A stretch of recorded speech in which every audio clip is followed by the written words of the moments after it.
Okay, so can you all hear me, first of all? That's the first big question, obviously.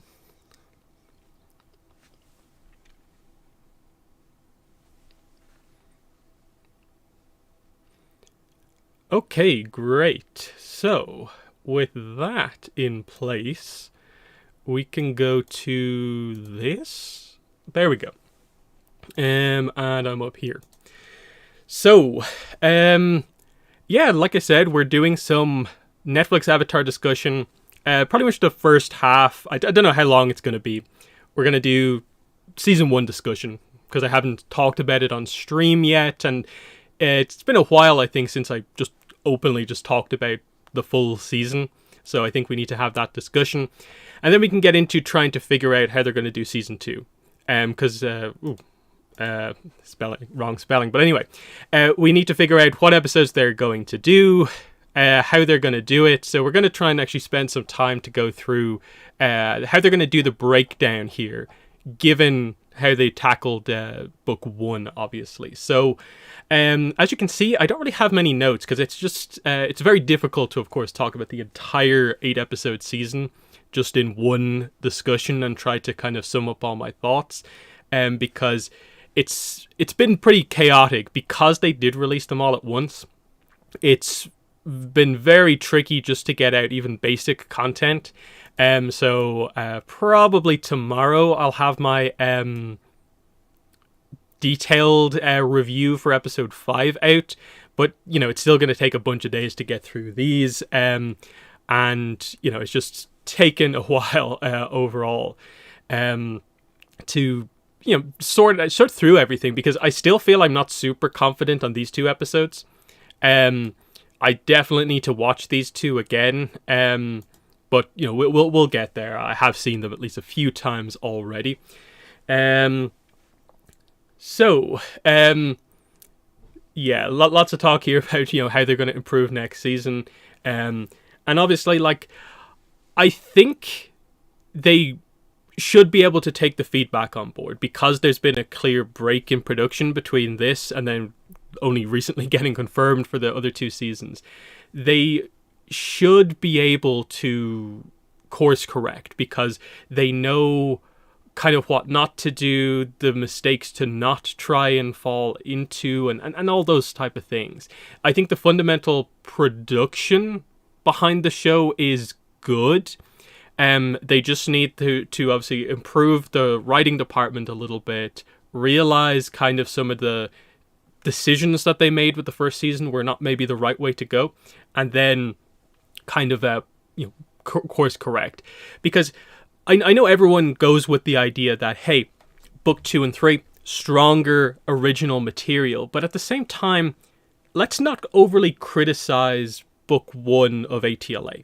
Book 1 of ATLA is still rated very good. It's still, you know, it's still a good season of animation.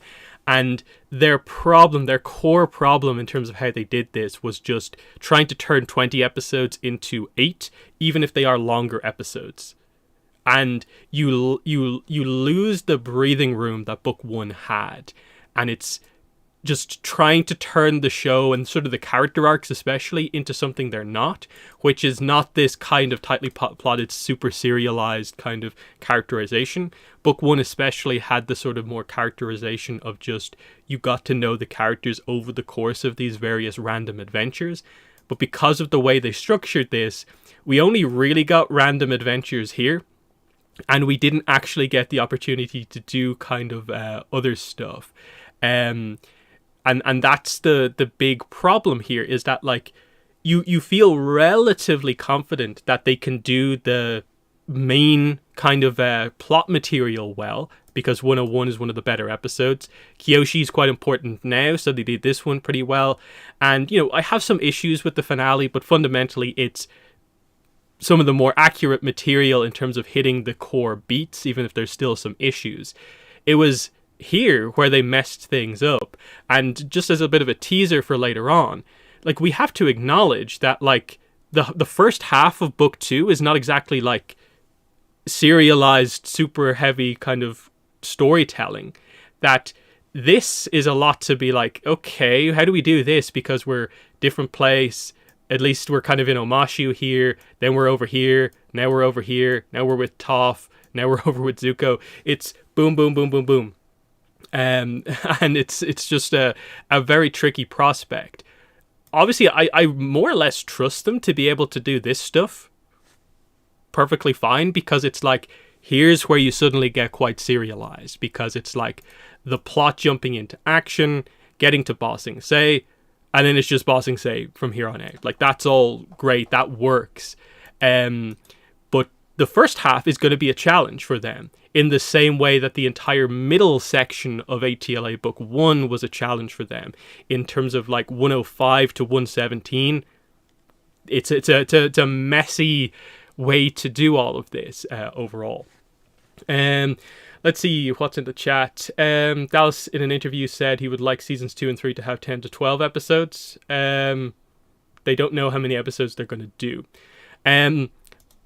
I'm going to do the discussion here with the idea that there are 8 episodes like the first season, because like they've been renewed, but they haven't told us how many episodes it is. So we'll see exactly how that goes. Will they just actually give them more? I'm not necessarily sure. I think they will need at least one extra episode for season 3 for sure. But, I think they can do roughly 8 for the next one overall. But we'll get to the book 2 kind of speculation in a minute. Question here. Have my thoughts about season 1 changed after 2 weeks? I would actually say no. Because I was just yesterday, I actually did the editing on my reaction video. So I recorded this like as I watched episode 8, I think the second day after the show had released. And listening to what I was saying as I was literally watching it for the first time, it is basically the same as how I feel right now. So I feel I was able to very much grasp onto like, okay, I see where this show is good and bad immediately. And I don't really think I've kind of altered my opinion since my initial kind of stuff that much. Because I still maintain that like I'm somewhere between a 6 and a 7 out of 10 overall on the show, kind of in a way depending on what episode I've just recently watched. If it is one of the weaker ones, I'm maybe more like, maybe it's more like a 6. But if it is maybe one of the stronger episodes, I'm kind of thinking it's more like a 7. But I think overall, the show is just like decent. It's just solidly good. Not very good, not excellent, just solidly like good. And there's not too many, I would say, like peaks and valleys. There's not too many moments, I think, in this show where it just goes and is terrible. But there's also not that many moments where it's just like amazing. There's a couple on either end of things, but it's mostly just like, okay, solid fundamentals. Like you've done a reasonable Avatar in live action, but you have missed a lot in doing it this way. Trying to put it into this many episodes, it's definitely created a bit of an issue.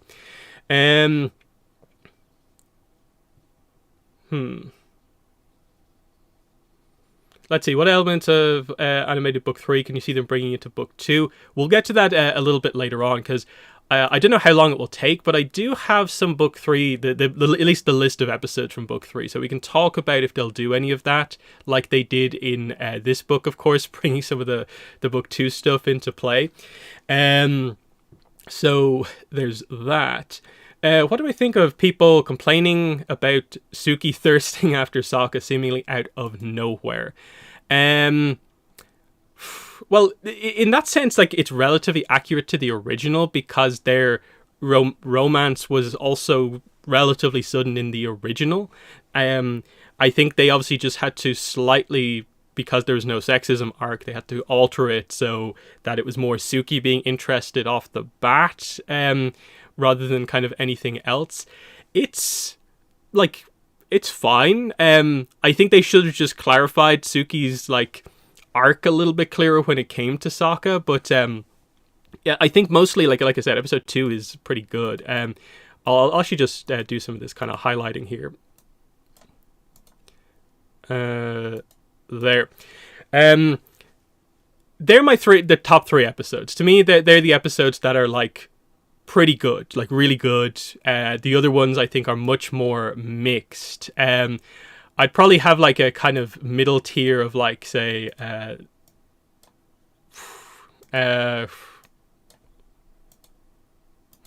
something like that. Um,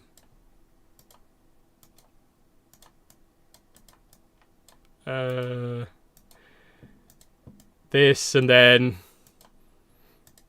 I still have I have very conflicting thoughts on episode 5 on if I appreciate the ambition that it has, or I think it's a very, very messy episode. I think I can see aspects of what it's trying to do, but I also have issues with it. But I think ultimately I still maintain the idea that I think 104 is definitely, I think, the weakest episode, and 107 I actually think is also not like fantastic.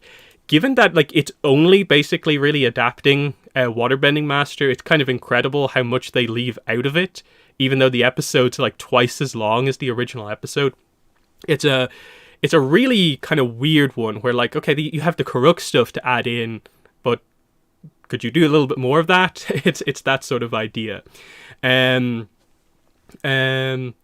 Let's see. A lot of my friends who are not ATLA fans really enjoyed it, and some started watching the animated show. Well, that's the entire reason this show exists, is to do stuff like that, where Netflix gets the view, and then it's going to benefit Avatar Studios because people start watching the content that's already out, and then hopefully they actually tell people about the new stuff, and so they've created new Avatar fans. That's what this has done with its all the trailers, all the marketing build-up being so big, and then it doing big numbers enough to justify the other seasons. Like, that's the definitely the main kind of takeaway from it overall.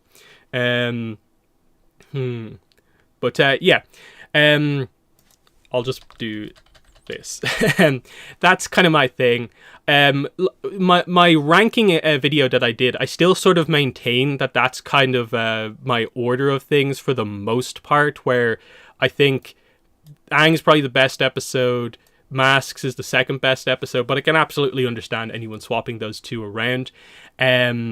Warriors is, I think, solidly the third best episode. I would say, just because I am so conflicted, I guess Spirited Away from me is my fourth favorite episode. Then I guess Legends, then Omashu, then The North, and then Into the Dark. I think that's the order, pretty much exactly as it was in the video that I did. I think because I like Spirit World stuff, I'm relatively okay with what they did here, even though there's some major problems, as we'll probably get into here. So I feel like I don't have too much else to say about Aang other than that, like, it was a really solid opening episode. Like, you get, like, an hour, 2 hours into the show, 2 episodes in, and you're thinking, wow, they're actually doing this pretty well. Like, 103 was a little bit rushed at the end of the first episode. Bits and pieces here and there are not maybe fantastic. Like, was Kyoshi presented absolutely perfectly? Not quite, but it's okay. And you're thinking, like, okay, they're mostly doing it okay, and there's some minor problems, like Katara's not presented super well. Then you get into this, and this is a solid episode. Like, I maintain that based on what I said in my in-depth review. Like, this is actually a pretty well-written episode for what it is. It's just really unfortunate that this Omashu two-parter is like the only time that the book kind of properly feels like book one, except like the obviously very plot focused kind of beginnings and ends. The middle stuff where we're a little bit all over the place this is our really only chance to shine, because here we're so focused on the main plot of, like, we want to do the Roku interaction in the fire temple, and then we want to do the blue spirit. It's the big, we want to hit the other big plot beats of the important episodes. And so, outside of a little bit in this episode, like, Sokka and Katara are basically not really a part of this two-parter. So they really suffer and have to get all their work done here. And that's where things don't fully, like, come together, like, absolutely kind of effectively, because I think, like I talked about here, it's this idea of, okay, Omashu is basically made up of, like, 3 or 4 different episodes grouped together, but it doesn't mean the characters get the benefit of being part of 4 episodes. They still only have the the character arc of one episode, and that's why it didn't quite work. And you get the idea of like it's Katara with Jet, and the other characters only get like one scene with him. It's Sokka with the Mechanist, and the other characters basically don't interact with the Mechanist. Aang pretty much only interacts with Teo, and no one else really does except the Mechanist. And you see that sort of idea of individually these episodes work because you get the whole group interacting with the uniqueness of the new character, but you kind of lose a little bit of that here. And I think this makes a valiant attempt at trying to do it, and they sort of continue it into here, but it's a struggle. It is definitely a bit of a struggle. So that's all, pretty fine. Let's see in the chat here. I think all the episodes had some good moments and some not great moments. Some episodes had more of one or the other. Yeah, that's it. There's no perfect episode of this show, but there's also no, I would say, awful episode of the episode. I'm sure of the show. I'm sure some people will maybe disagree with that, but even this episode has some good moments. Into the Dark does have some solid moments in it because of the Iroh stuff, basically. In that, just in the chat, what is your favorite individual scene from the entire show? For me, it's the Liu Ten funeral scene. To me, that's far and away the best executed scene in the entire show. And if it's not that, it's probably some of the slight expansion stuff to Zuko's backstory in Masks. But I think it's the funeral scene for me that hits the hardest and is probably the best done, because it tells you a little bit more about Liu Ten. It perfectly shows the Iroh-Zuko dynamic, and why, he joined the crew. That sort of whole idea here. That's really strong. And this is why I think the thing that people praise the most out of this show is probably this, combined with maybe the second best moment in the show, and that is the reveal of the whole 41st Division stuff. And combined together, this arc of Zuko starting his journey is actually really, really good. Let's see. Aang and Gyatso moments, yes, that's good. But the issue with the Aang Gyatso stuff from this is just that it's super hand wavy how it actually happens. Gyatso's here, but I can only I have stayed in the spirit world for 100 years to speak to you, Aang. I have now met with you, Aang. You can never speak to me again. And it's why?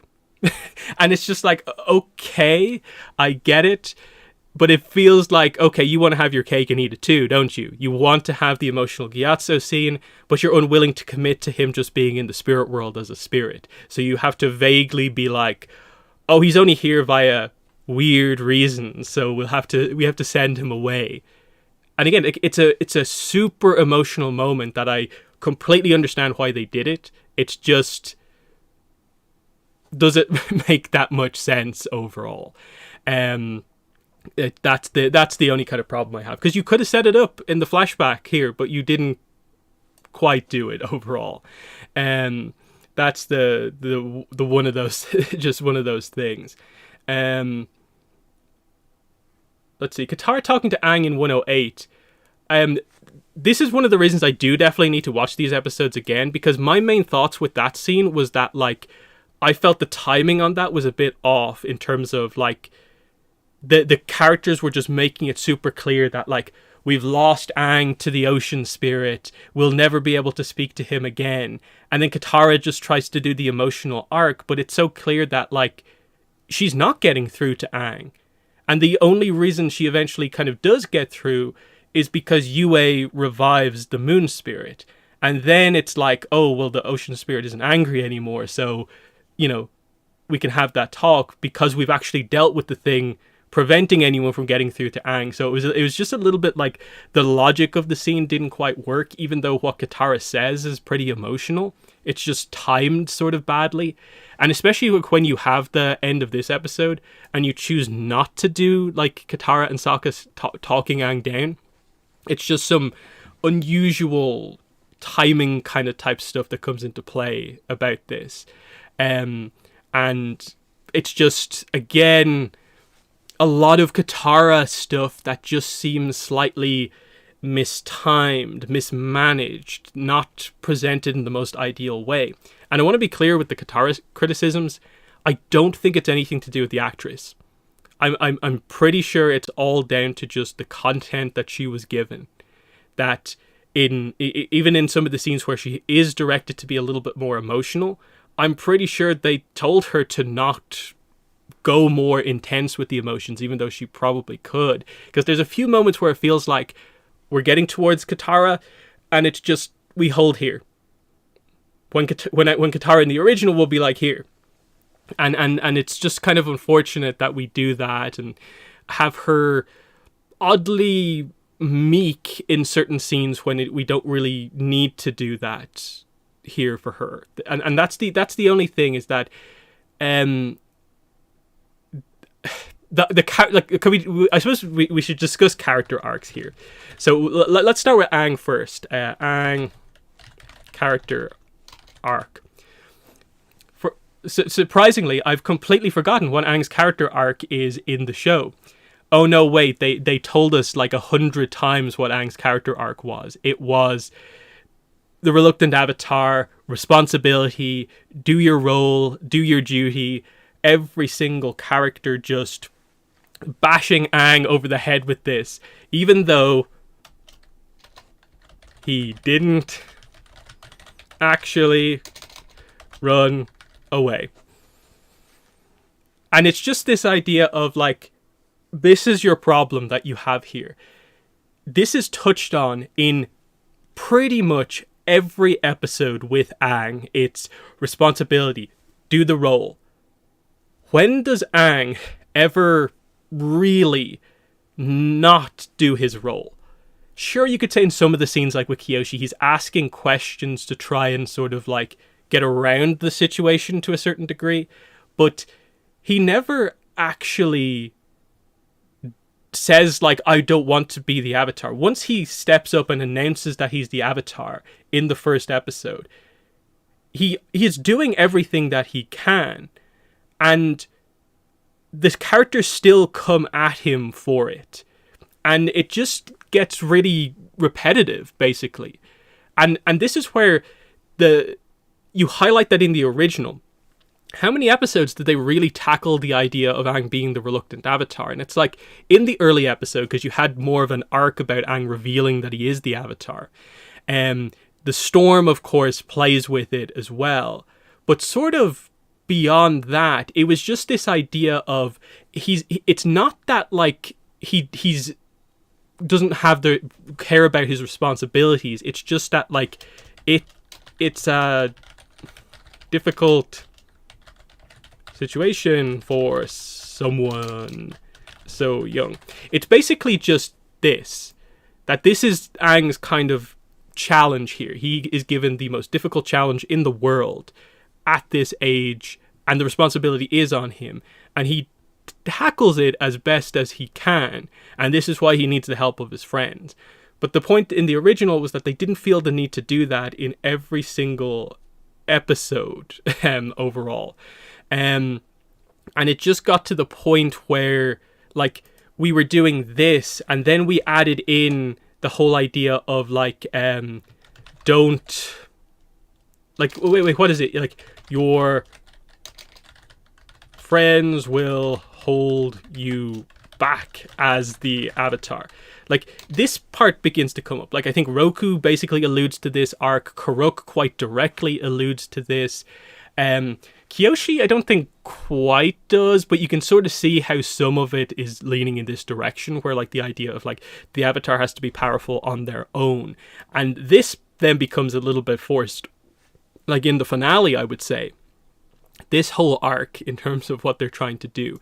And this is where like I think the show, maybe just with some of the adult characters, made them too broken down by the war, to the point where they're questioning fundamental things. And that is like sort of the idea of like Team Avatar should be like everything to the avatars.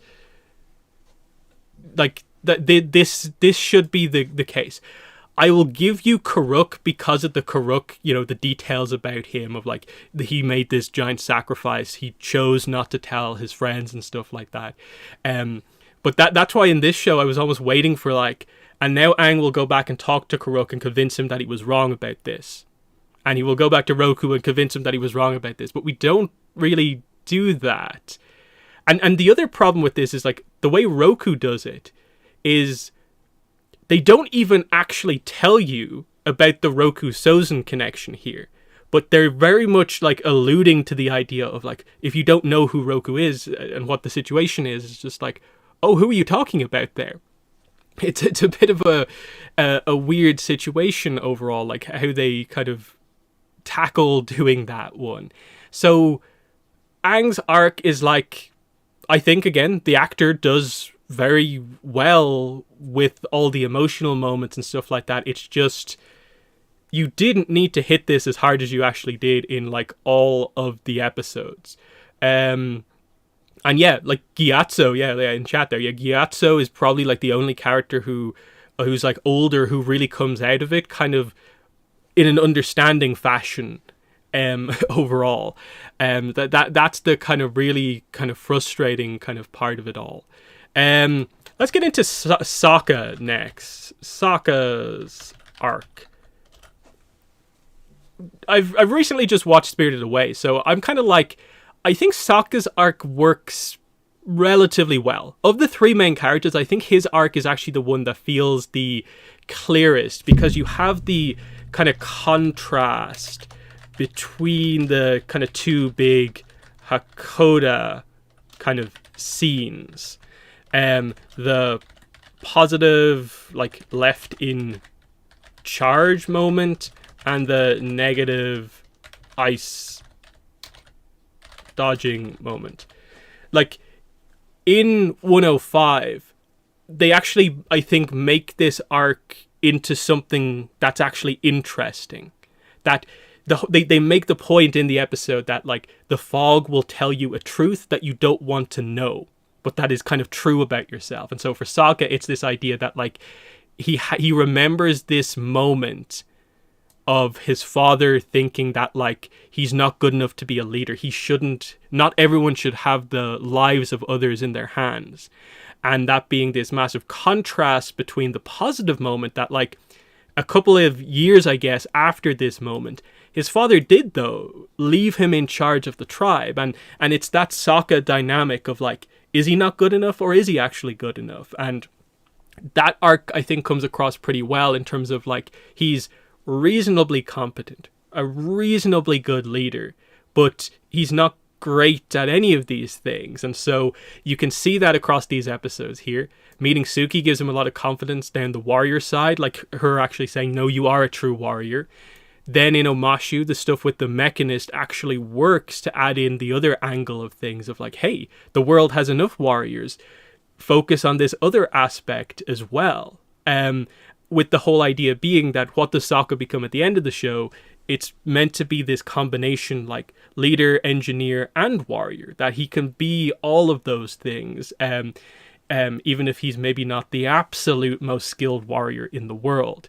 But that his leadership qualities combined with his, like, intelligence are kind of unmatched to a certain degree. And it's like, that stuff actually comes across reasonably well with what they actually do with him in 105, because 105 is meant to be the three characters all having their big emotional character moment, and Sokka's one actually brings the arc together.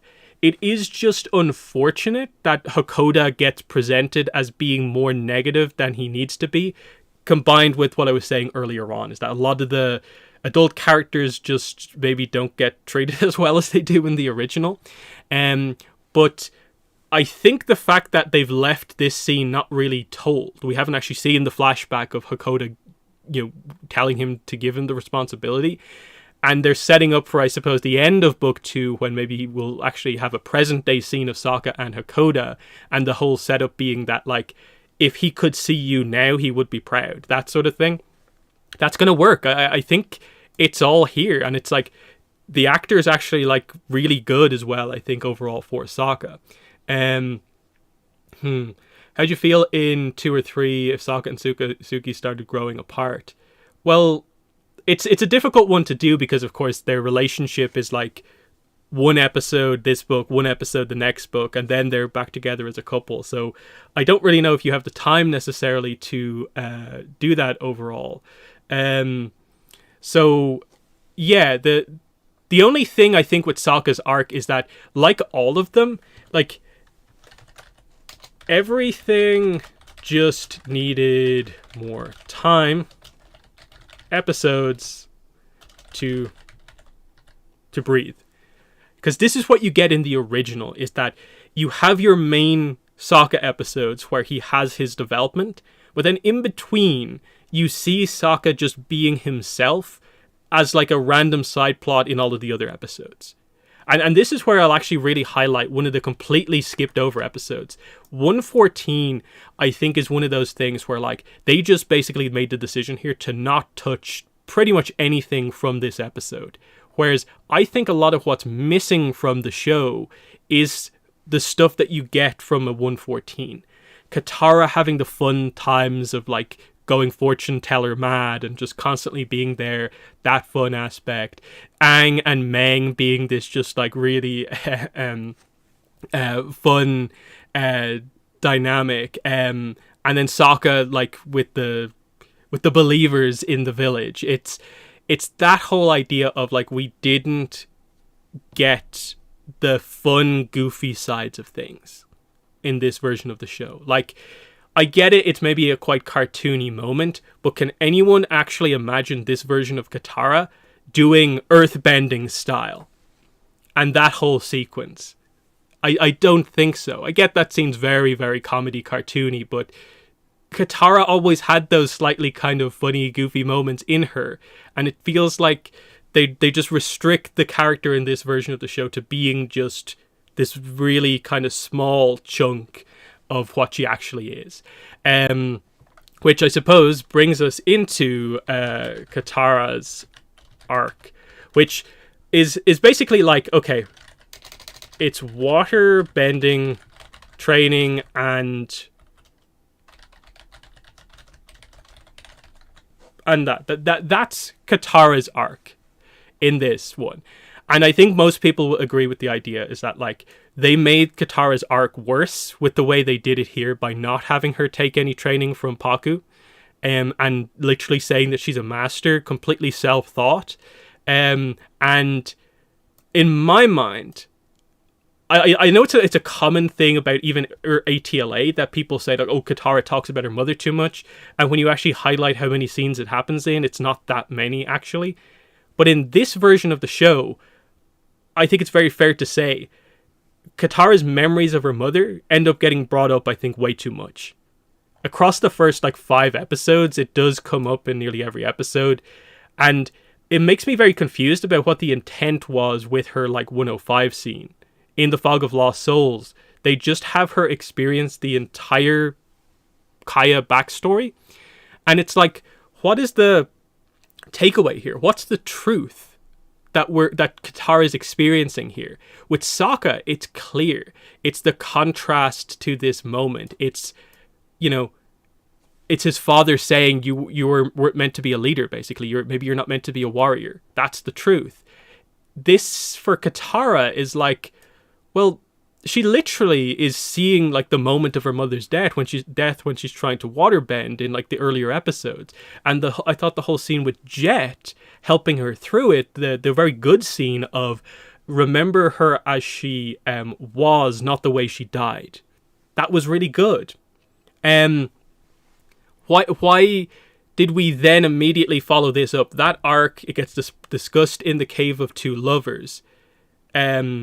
Between Sokka and Katara, she brings up this stuff, and then we go into it, and it's like, even though you literally say it in episode 4 to Sokka, I've worked through some stuff about this, and then we immediately bring it up again. And the only thing that, and again, I'll mention this on my in-depth analysis video when I do it in the next day or two. The only thing I can think of is that the scene is the technique is slightly technique.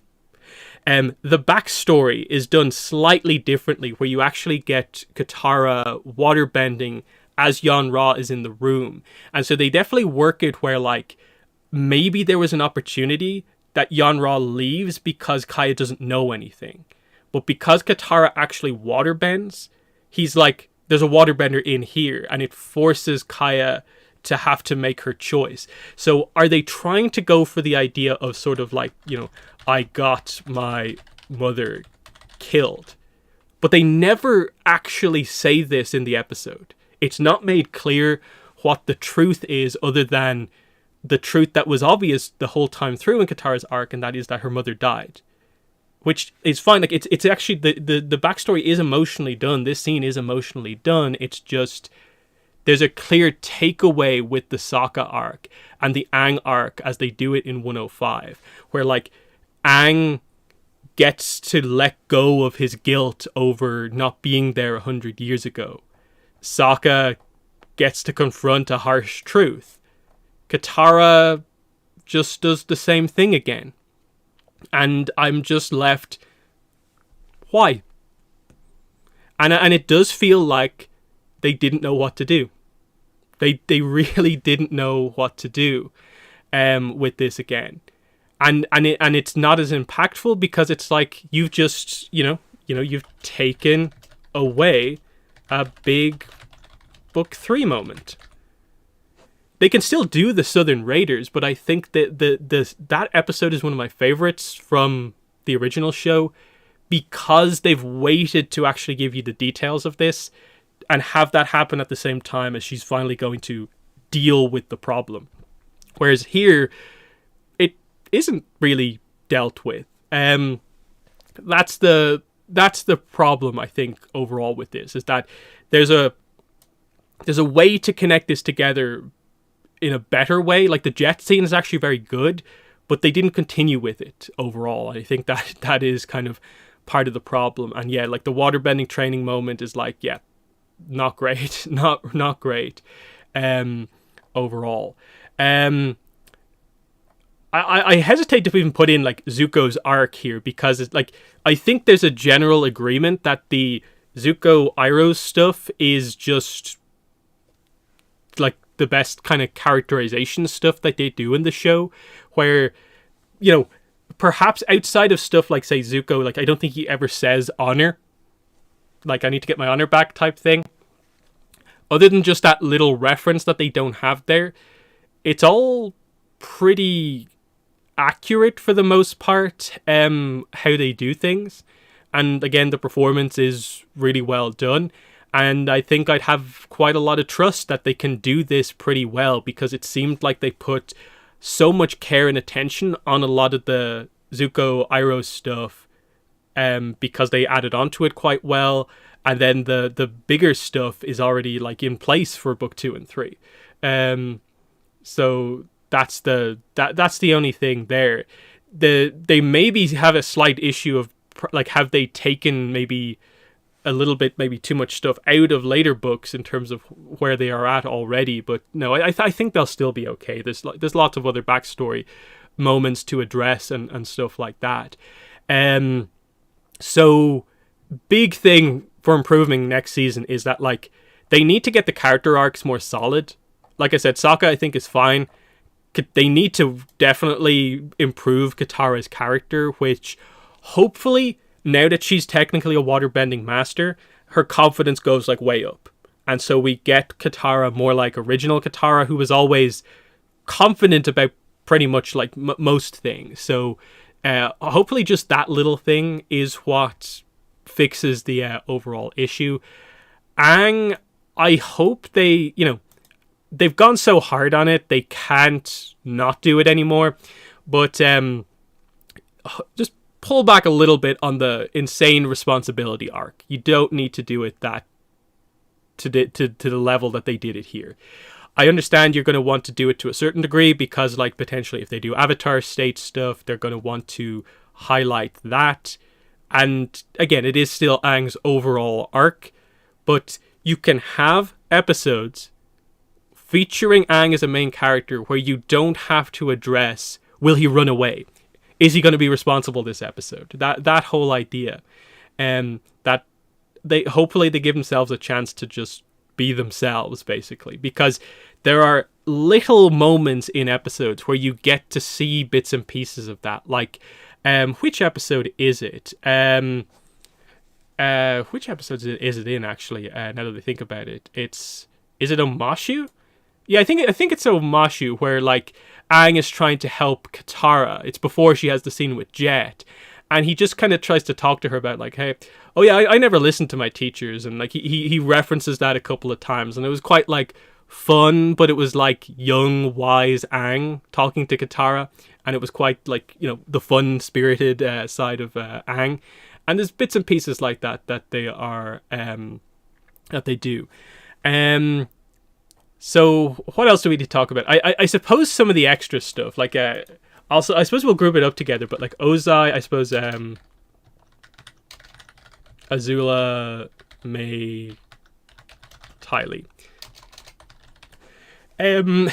Obviously, none of these characters have a particularly massive role in the original book one, but they did extra stuff with them.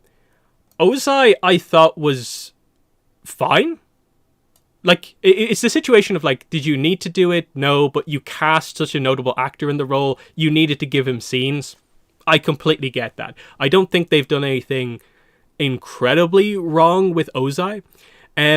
You can maybe question if the Ozai Azula arc is done in the exact way that you actually wanted to do, but I think a lot of that is maybe more on the characterization of Azula, where I think the Azula stuff is very good in terms of undercover Azula in her like opening sequence with the resistance or whatever it's called.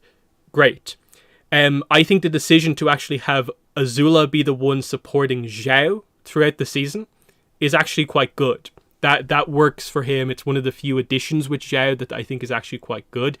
To me, a lot of the training scenes with Azula are pointless because they don't do anything with them. Because this is the big setup here. We had the whole idea of, you know, like blue, fire, ? And then lightning, ? And they have scenes that show Azula without blue fire, without lightning, and then they show a scene of her with blue fire, with lightning. Is there a character arc here? Other than just Ozai wanted her to be better. She decided she wanted to be better, so she got better. And they literally just visually showed us blue fire for like a second. And then at the end, I think it's a very weird scene, watching it again. The lightning scene, because it's like, what's the takeaway here? That like Azula finally stands up to her father. He firebends at her. And then she just turns around and is like, lightning. And he smiles and it's like, what?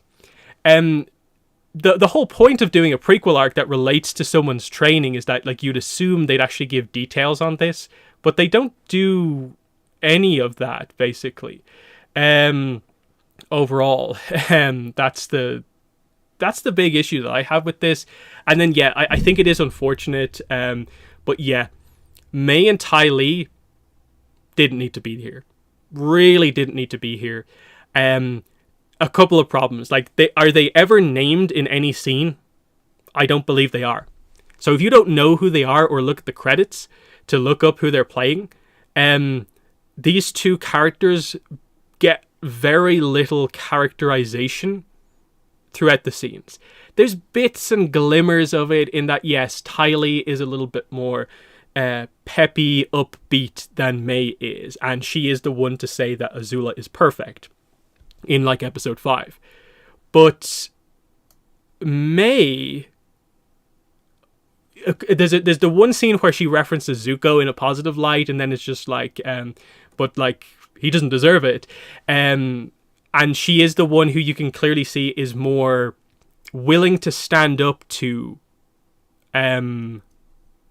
Azula.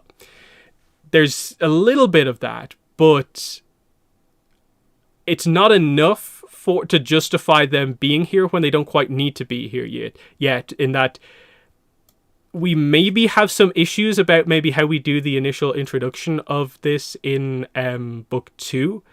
And I think that's the main kind of problem here, because characterization wise, like Azula is mostly fine. I think the main issue I would have with Azula is just there are moments, it's mainly I think in episode 5, of just the level of worry and questioning of herself that we see from Azula just by being minorly challenged by Ozai seems a little bit much at this point in the story. And I hesitate to full on go on this as a negative because we haven't really seen that many scenes canonically of Ozai and Azula like interacting to see what the dynamic necessarily is.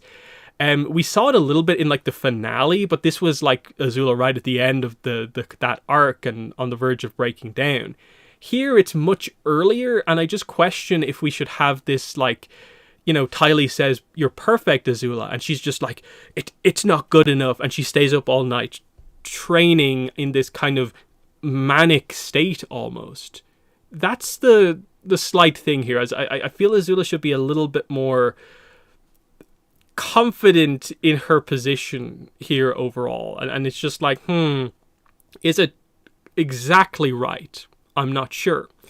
And I think that's the only thing I'd have to say about like the Azula stuff, is that like, okay, the setup is decent, but I still feel like you basically have to introduce Mei and Ty Lee in season 2. That like there's a lot that you need to do to properly kind of get these characters on track. Ozai, I suppose with Azula maybe in the field, you kind of wonder like what exactly is Ozai going to be up to in book 2. But otherwise, like it's there's not too much else to really talk about there. Let's see here.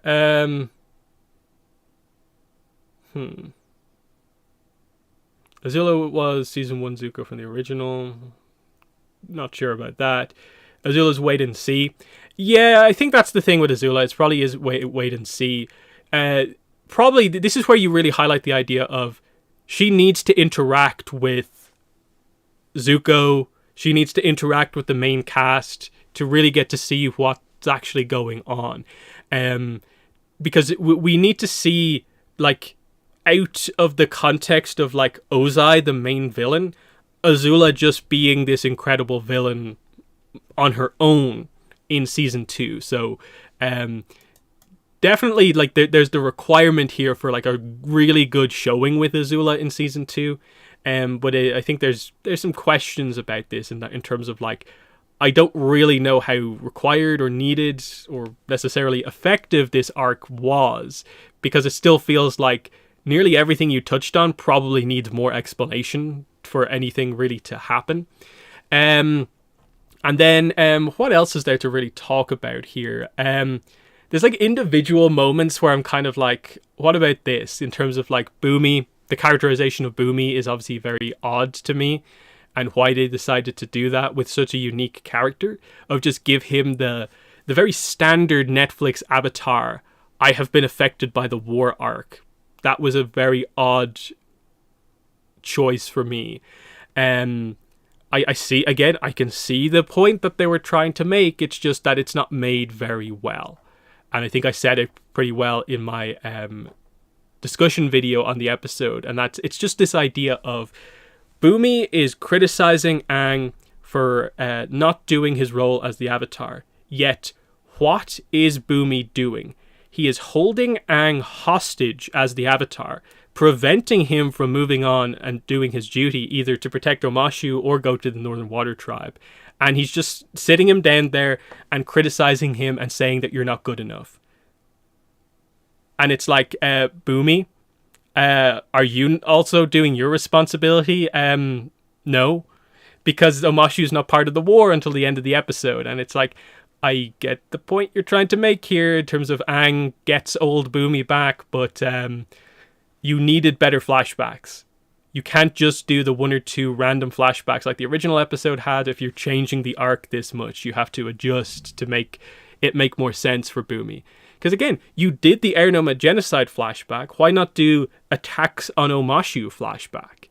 In a way, why didn't they show Siege of Ba Sing Se flashbacks? That could have been interesting. They might do that in book 2. And we'll discuss that, obviously. That's the kind of issue there. Spirited Away obviously had quite a bit happen in it. The Heibai stuff was not very well done. He got dropped very heavily into this episode, just like, yep, see ya Heibai, we're more focused on Ko and the Fog of Lost Souls. Roku's presentation in masks was interesting. I don't mind it too much because it was a supreme contrast against Kiyoshi, who was quite harsh. But that's kind of that point. Otherwise, like going back to this temporarily, I appreciate them correcting and making it very clear what core basic spirit mechanics are, as just an obvious, step in the right direction from how vague the original episode is. Just how clear they were about spirit separated from body, but still in the physical world, to we are spirits, and now we are crossing over into the spirit world, and so we don't look like that anymore because we're in the spirit world. That was great. That was made super, super clear, and I'm glad they did that.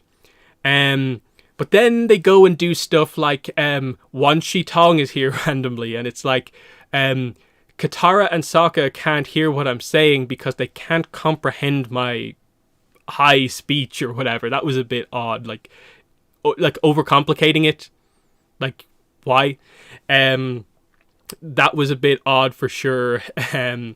But overall, like, it does. The spirit world doesn't look fantastic, but I like some of the references that they do to make it so that we actually are in the spirit world. We see what it's like. We get to see some spirits and stuff like that. That's the kind of point that I have here. It was mechanically, I think, better done, but then they add in some other weirdness as they kind of go on. But that's just that. Masks is just a very solid episode, but like, you also have to say, like, the pacing is kind of quite quick. Of like, we are there in the temple. We're straight away Shayu, who's Shayu, great sages. No, we're talking to Roku, and there we go. It's just lightning fast. The Ko thing with Roku at least is a way to make Roku feel important. That like, oh wow, he actually got one over on Ko. That's kind of interesting and cool. The problem, of course, is that they took away the big important Roku moment, that being the comet. And I understand why they did it completely, because of timing reasons. They only just got confirmed for season 2 and 3 a couple of days ago. They couldn't have clarified exactly when it's coming. Otherwise, like, the ages of all the characters would be like wrong. Just because they gave a timeline here without knowing when they would actually do season 2. So it was this unfortunate, like, requirement, but it is, fine ultimately. Which I suppose maybe brings up the whole idea of, like, I wasn't the biggest fan of Kiyoshi literally just showing Aang a just direct vision of the future. That felt a bit forced as a way to create sort of urgency in the story. Just allude to some stuff. Don't show us clips from the finale, basically. UA, I suppose maybe we should talk a little bit about the UA, because I feel like this is just this detailed talking point of just why is UA a fox? The question of our time here, the biggest question about Netflix Avatar Season 1. Why is Yue a fox when she goes to the spirit world? I'll wait and see what the chat say about this. And I want to be clear. I like the scene with the fox. I just wish it was explained. I think the voice acting for fun fox talking to Sokka was good. I think Yue's characterization was actually, like, pretty decent across the episodes overall. It's just from a pure, like, detail point of view, it's like, why? Because there's stuff where it's just like, Yue is waterbender. Fine, makes sense.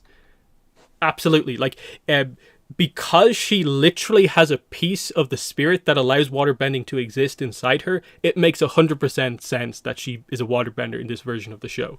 No issue there whatsoever. But then she explains that, like, the explanation about why she's in the spirit world is that, like,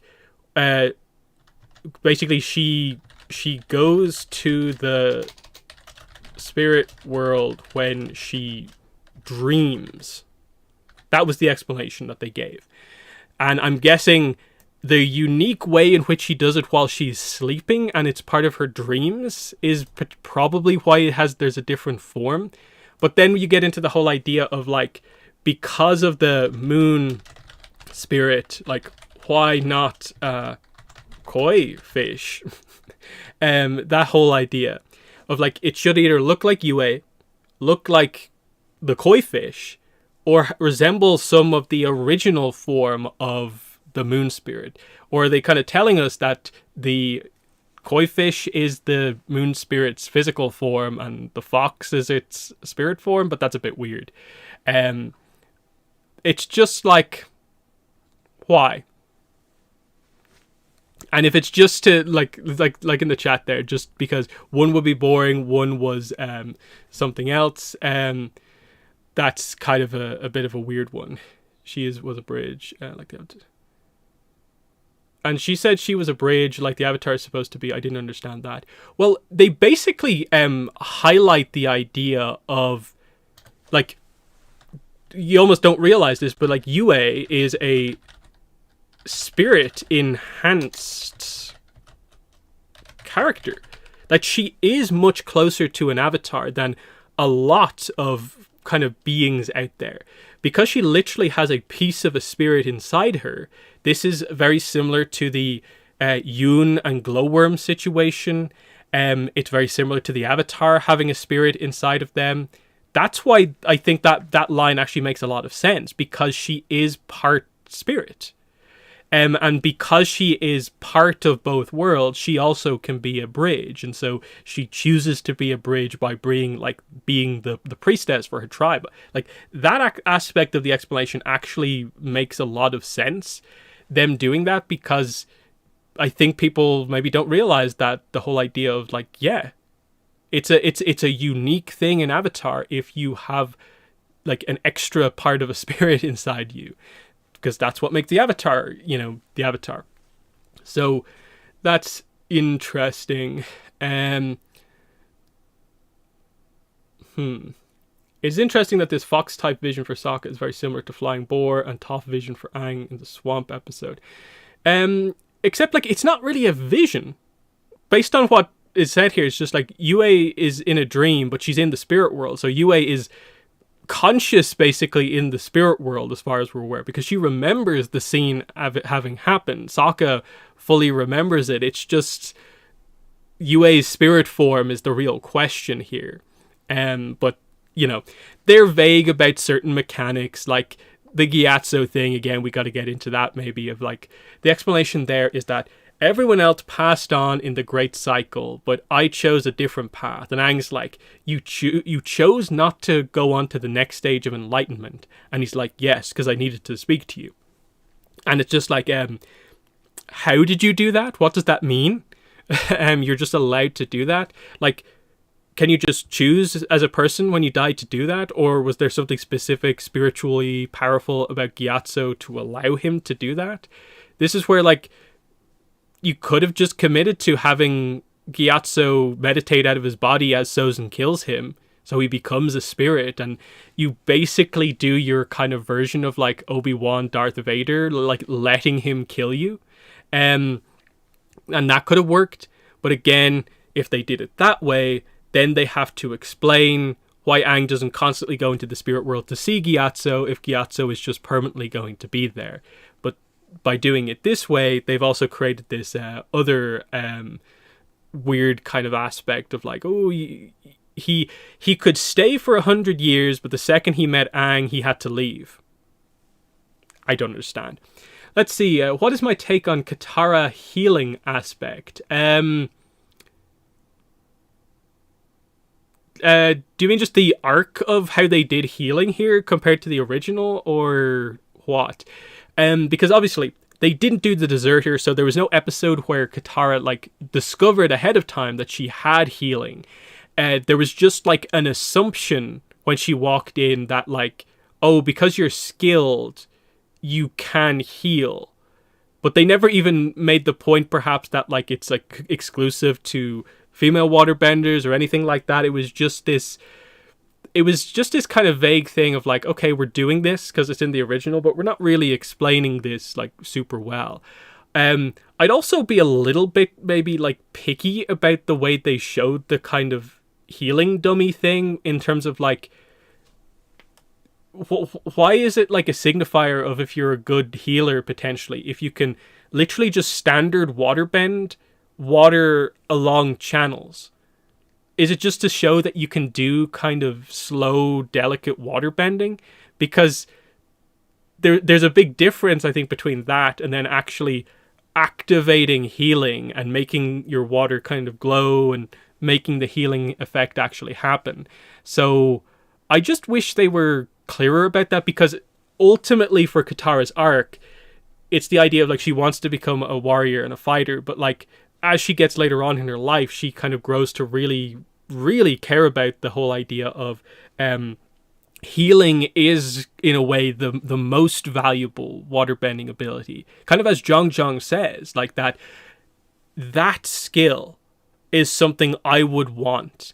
You call me like a master firebender and wish you were maybe like me, but your skill at healing is something all the more valuable. Like that lesson in a way for Katara in that episode, and kind of that it kind of happens over the course of her life, is that like in her later years, it's like she is the master healer in the world.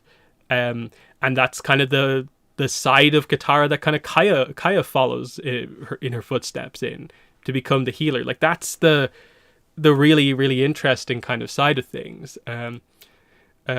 Zhang should have visited the Banti tribe. Yes, yeah. Zhang, if he learned about the fire spirit healing technique, yeah, he might be a good candidate to. That might cheer him up finally learning about that. But we'll see about that.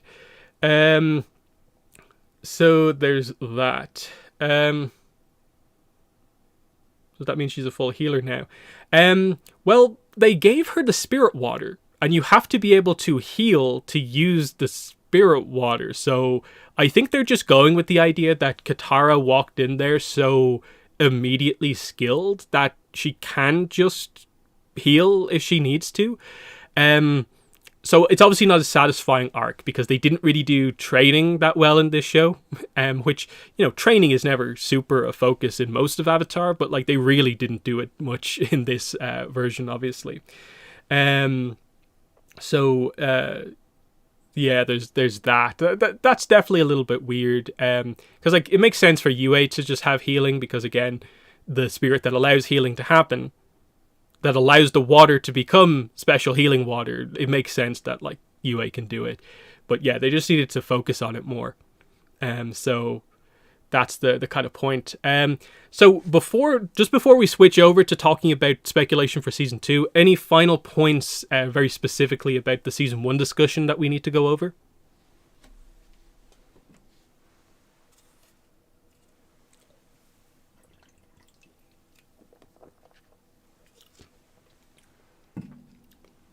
Let's see. Since Yagoda said she's a natural, does that mean that she's good at it? That seems to be the takeaway. That because they said that line, there is no need for us to show you her training or doing any healing. She will just be able to do it when the time comes, because she's at least had like a lesson. That sort of idea. Let's see. So okay, here's some questions. How do I feel about Jet not targeting Fire Nation civilians? Okay, so yeah, Jet basically being okay with Earth Kingdom's innocence being taken out in what he's trying to do, in terms of he's targeting Boomy. He doesn't mind if Boomy dies. He is targeting the Mechanist, of course, as well as taking out Fire Nation spies.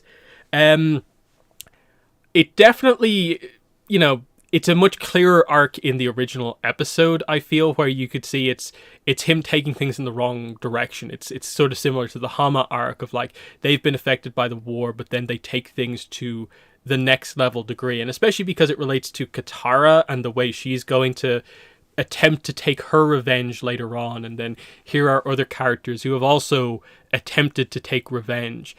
It definitely takes it in a direction where it kind of makes you go like, yeah, when Sokka calls Jet a terrorist, it kind of is like, well, yeah, you probably didn't explain the situation enough to make it super clear if this is okay or not, because from Jet's point of view, I'm guessing he's like, well, the king in his corruption, not participating in the war anymore, has let the Fire Nation come in, is going to let this city fall, so we need to protect it. Like, that's his logic. But again, it's the core point, like in the original episode, of like, Katara cannot stand by and let an entire town be kind of flooded and all the people killed. And she can't let a bomb just go off around so many people just because you want to take out one or two like specific people. It's just like it hits the same point, but obviously the nuance is slightly like questionable, and it makes kind of Jet come across even worse.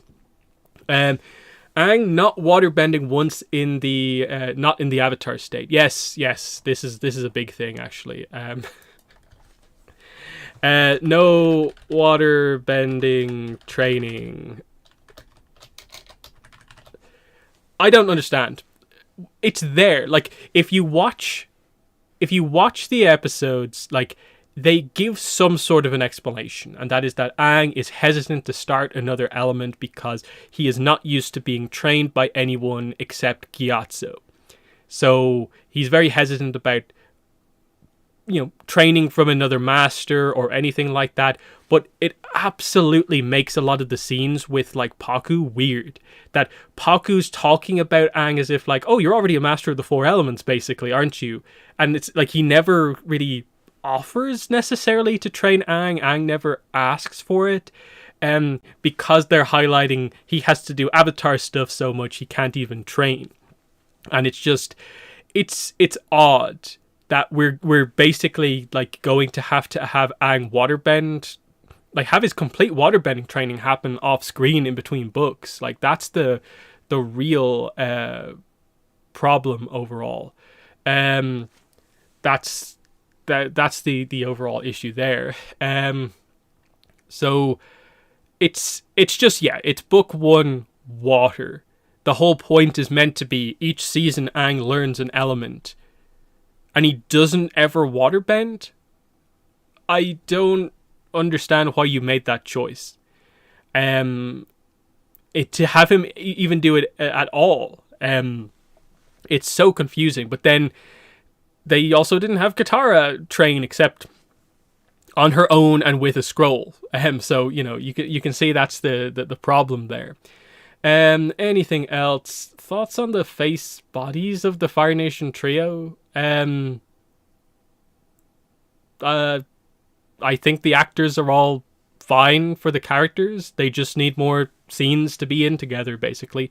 That's my thoughts on Team Azula, basically. It's just that I think they'll do good work in the scenes where they actually have interesting stuff to do. And that's all there really is to say there. May chemistry with Liu, I guess that's Zuko's voice actor. I think it'll be fine. Like, again, we didn't see them interact or really like allude to any of that stuff.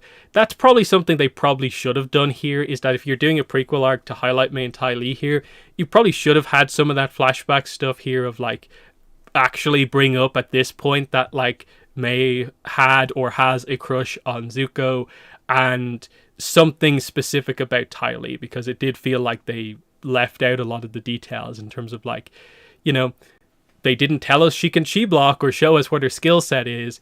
At least May was like, moving a knife around in her hands every so often. So there's that. And then this is actually a point in the kind of favor of the movie. The movie gave Aang an arc about waterbending and actually gave a reason for why he didn't waterbend until the end, and made the finale be, here is the moment he, kind of like the Jet advice to Katara to let your emotions flow. He lets his emotions flow he does the big Avatar State waterbending move, but this is the key to him stepping into kind of doing waterbending in the kind of right way. There's a waterbending arc done really well. And that's the thing, is that I was expecting this version of the show to create a bit of an arc about Aang waterbending, but instead they didn't do it at all. And that's worse. I don't understand it. So that's that. So yeah, I think that brings us then into our book 2 stuff. Season 2 speculation. We know they're getting it. They're also getting season 3. But obviously we don't know the episode counts. But I think we have to do the discussion as if there are 8 episodes, the same as the first season. Because I assume this is part of their broad plan, was that they chose 8 for the first season for a reason. Because to me, if there was any season they were going to have be more episodes, it should have been the first one, because there's more stuff to cover, maybe more smaller episodes, but you know, we're going with the idea of those 8 episodes. So, where do we have to start here? I suppose we have to start with this in-between season stuff. Because obviously the idea is that there's going to be, I'm guessing, a 2 to 4 year time skip. They just have to have a giant time skip between seasons, because the first new thing that they shoot for the season is going to have the characters clearly looking 3 or 4 years older. So that has to be acknowledged in the show. So this is obviously where Aang, waterbending, training, Katara, I guess. Will they actually say that Katara learned anything from Pakku? I hope they do say that, like, Pakku did actually teach her some things. I assume they'll make the whole point of, like, I think what they're doing here is that, like, Aang will only learn from Katara, Toph, and Zuko. I think they seem to want to make this point with Aang that there's no Zhong, so no one except Zuko will teach him firebending. He won't really try to learn earthbending from anyone except Toph. I think that's the whole point that they're doing here. That's the whole situation here. Actually, yeah, we should probably address that. Yeah, do they say at the end that, like, we're leaving soon, or are they staying in the north? Like, that's actually a pretty big point there in terms of overall. I should probably actually just load up the episode here. So let me just try and quickly find this so I can get the information correct.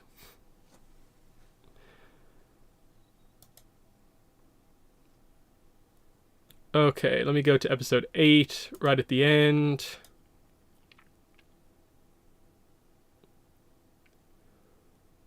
Where are we here?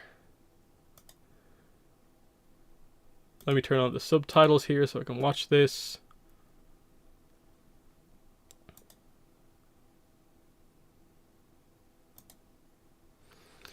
Yeah, because this would definitely change a lot about how the season goes if they literally don't stay at all in the north.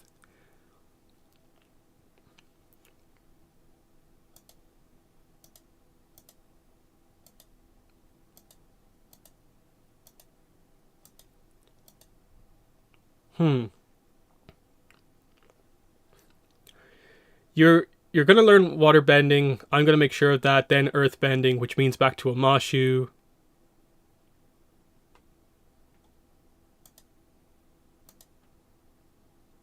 And then, okay, that's cut away. So obviously it's during the previous scene where Pakku, I guess, says something.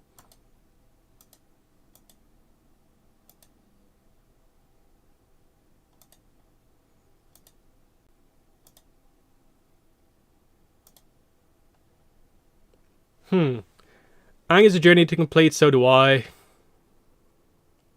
He still has to learn waterbending. And yeah, he says basically, like, yeah, this is where, like, she is the master comes up. Yeah.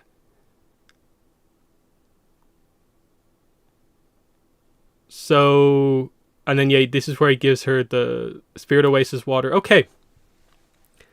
So, that's interesting. So that changes some things, certainly. Because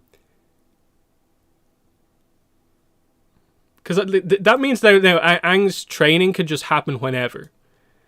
So, but there still has to be a time skip, just to acknowledge the actors' ages. So, if they immediately leave, that gives like a bunch of stuff has to have happened in between seasons. So it gives them this opportunity to have all this like extra stuff potentially have happened in between seasons. But I still think this is what they're going for overall. So like there'll be no like old masters trying to teach or anything like that. But yeah, there is also still the potential idea that they do just stay in the tribe. But there's a few things that I obviously have to address here in terms of like, for instance, like I think this is a pretty valid question. Surely they will find out ahead of time about Omashu. As in, if enough time has passed, by the time they finally get around to going to Omashu, is it not going to have made its way to them already in years, over the course of years, that Omashu has fallen? So this brings up the idea of, potentially in this version of the show, why do they go to Omashu if they maybe know it's already fallen? Is it to try and get Bumi out and free him? That maybe makes it slightly different. It could allow you to return to Omashu in roughly the same way, but it's also that's the weird situation. And then like is it okay? So Bumi is not being held prisoner in Omashu. So they have him prisoner somewhere. Yeah, that's weird, because then this, like, and I've already been thinking this. Like, I did attempt to record a video kind of myself, but I got so confused about this. Okay, I think I have to maybe go watch this scene as well, just so I have the details correct about like what's going on with the Bumi stuff. Okay, so where does that happen?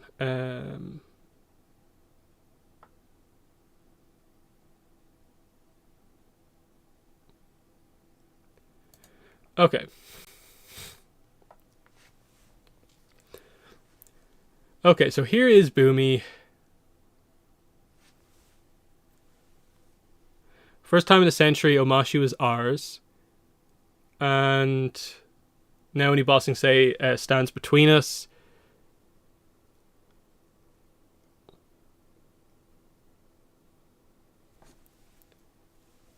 Where are they here? They're obviously in rubble. And then, did they actually say where Bumi is? Because here's Azula in front of Omashu.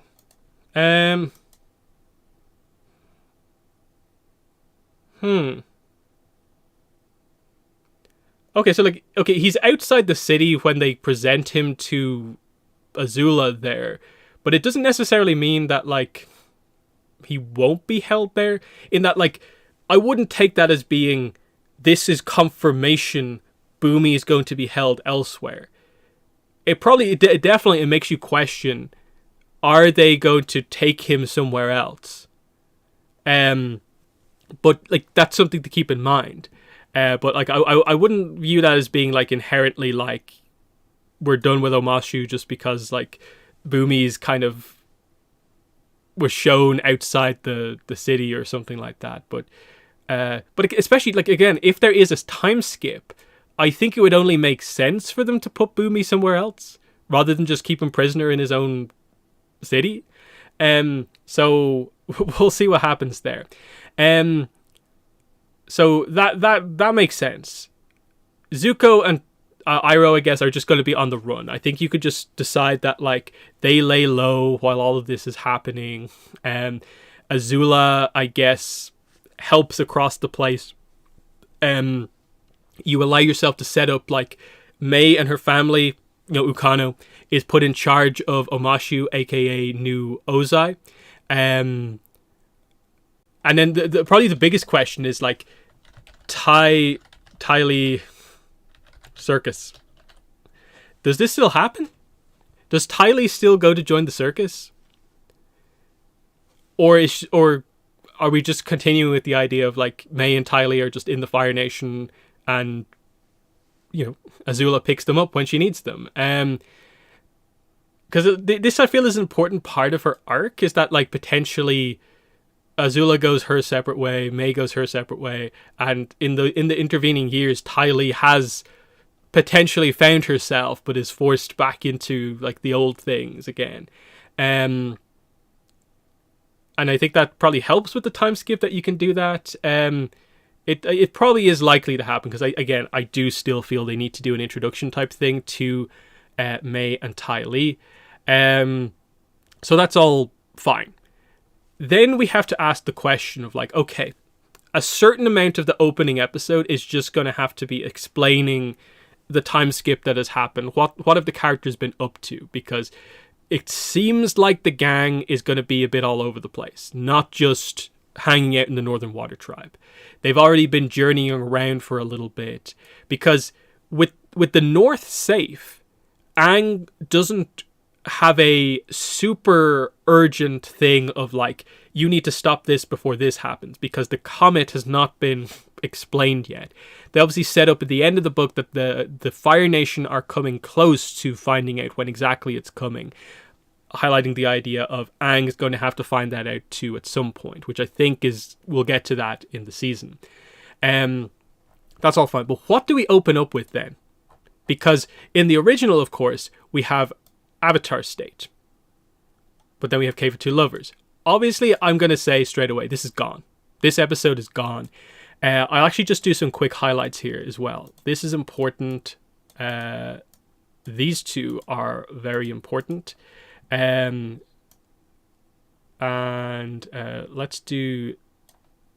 say this. These are important, and these are important. So the ones in yellow to me are your like absolutely super clear, like the important episodes of book 2. The ones that I think that they can't really do is obviously like the Cave of Two Lovers. They've already done it. If they do go to a Mashu, they can reference it as, here's a way to get into the palace to potentially get Boomy if he's being held there. As just a quick, like, we've done this already, but we can quickly get in there. So that's the kind of question there. But we have the exact same problem with the start of book 2 that we have as the middle of book 1. And that being a lot of scattered episodes at the start that aren't necessarily obviously connected in a very clear-cut way. So how are they going to smash these together? That's the real question here. How are they going to smash a lot of these episodes together to make this work in any way? And so we have a few options here, I suppose, which is like, actually, I don't need this all highlighted. We do extended the Avatar State, as in we make a much bigger deal about where the gang end up, about the characterization of whoever it is that wants to use the Avatar State to the advantage, and we really play into the idea of that Aang potentially learning to control the Avatar State is an important thing. But if I remember correctly, Kyoshi seemed to explain that in this version of the show, to control the Avatar State, you have to basically master the elements first, which was never a restriction in the original, because of course Aang was 100% about to master the Avatar State before having ever really tackled learning firebending. Now, I'm assuming it's not as clear cut as that, and it's just that like you have to be most of the way through there. So extended Avatar State, but at the same time, I think you can explain the last key part of the Avatar State at any time next time he comes into contact with a past Avatar, because the only thing missing is the whole the cycle ends if you die in the Avatar state. That's the only real aspect that was not communicated about the Avatar state originally. So when is this going to come up? So I think they have to do this at some point, but it doesn't have to happen in this way, because ultimately the Avatar state is this relatively random episode on the gang side of things where they head to an allied base under General Fong, and General Fong wants to just send Avatar State Aang at the Fire Nation. It's interesting, but it's also like it's not the same level of plot episode as 101, of course.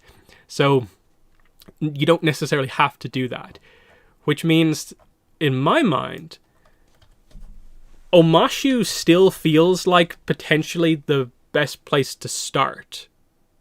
Maybe. The problem that we have with Omashu is, of course, there's a few things of like, if multiple years have passed, surely they know it's been taken over, but are they building up to getting Boomy out? So they know it's already been taken over, but they're literally just going there. They won't be surprised by what they find, but it's just about, we want to get to Boomy. He's the only one who can teach Aang. Something like that. It feels like we do have to address that. So I don't know. That's where it does just get very confusing to me. Because obviously you can't really do the Cave of Two Lovers. Return to Omashu is basically what you would have to do. But I think Omashu is the only thing that makes sense, because it's Azula meeting Team Avatar. It's the proper formation of Team Azula. Like, this feels like an important thing that you have to do early on.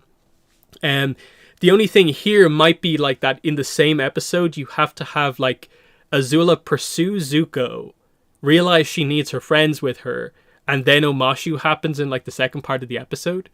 So at some point you probably just have to explain. I'm guessing they might do it where like Azula just has her team. The formation of the team probably just happens. And Omashu is just kind of expanded out into things overall. It allows you, like, to Jet could come back. They could do something interesting with Jet where they just have him make a return here ahead of Ba Sing Se, rather than maybe just turning up really at Ba Sing Se, as we kind of see in the original. At least we know he's here. We didn't see him escape or anything like that, so you would assume he's maybe still in the city trying to do whatever he can. So that's an interesting one. That's the other point here. Boomy's big advice in this episode is, I can't train you. I'm not the right person, because basically he's like, my destiny is to, at the right point, take back my city. Your destiny is to learn earthbending from someone who waits and listens. But Boomy's also like, you have to do your responsibility ASAP. So it might be slightly different. And again, Boomy might be somewhere else. He could be held prisoner somewhere else. Especially after a few years, it maybe doesn't make a ton of sense that you're holding him prisoner in his own city. But this sets up the idea of, do you do the whole Boomy during the eclipse sequence? Or something else? Because we hadn't obviously set up like Order of the White Lotus stuff or anything like that. So that's the real question, is like, how does all this stuff come together? Because like, theoretically, this would also have to be like Azula goes after Zuko and Iroh as well. So there's potentially a lot going on here. So that's a bit of a challenging one. Then, okay, we'll just kind of move on here so we don't spend all day. The Swamp. I personally think it's a really good episode, but also we have to acknowledge 105 Spirited Away did a lot of the basic ideas of what this episode does. That it's cool to introduce the Foggy Swamp Tribe. Aang gets a vision of Toph. But if Toph is potentially going to be in episode 2, do you have time to have a spiritual setup for her? I think you just have to introduce her. You don't have the smaller episodes to do the build-up, just a couple of episodes beforehand. So is it the unfortunate thing where the swamp gets skipped? and that's potentially like a bit of an issue. The only thing I can think of then, if we do skip the swamp, is that Avatar Day is also an episode I don't think you can do basically in any way scene for scene. It's, I think, too much of a comedy episode for what they typically do, presenting Chin Village in that way. But what is interesting about this potentially is that, if we talk about Avatar Day, is we probably do want to see, like, see Kyoshi and Kyoshi Island again. You allow for Suki leaving, but this time it's like coming from Yukari.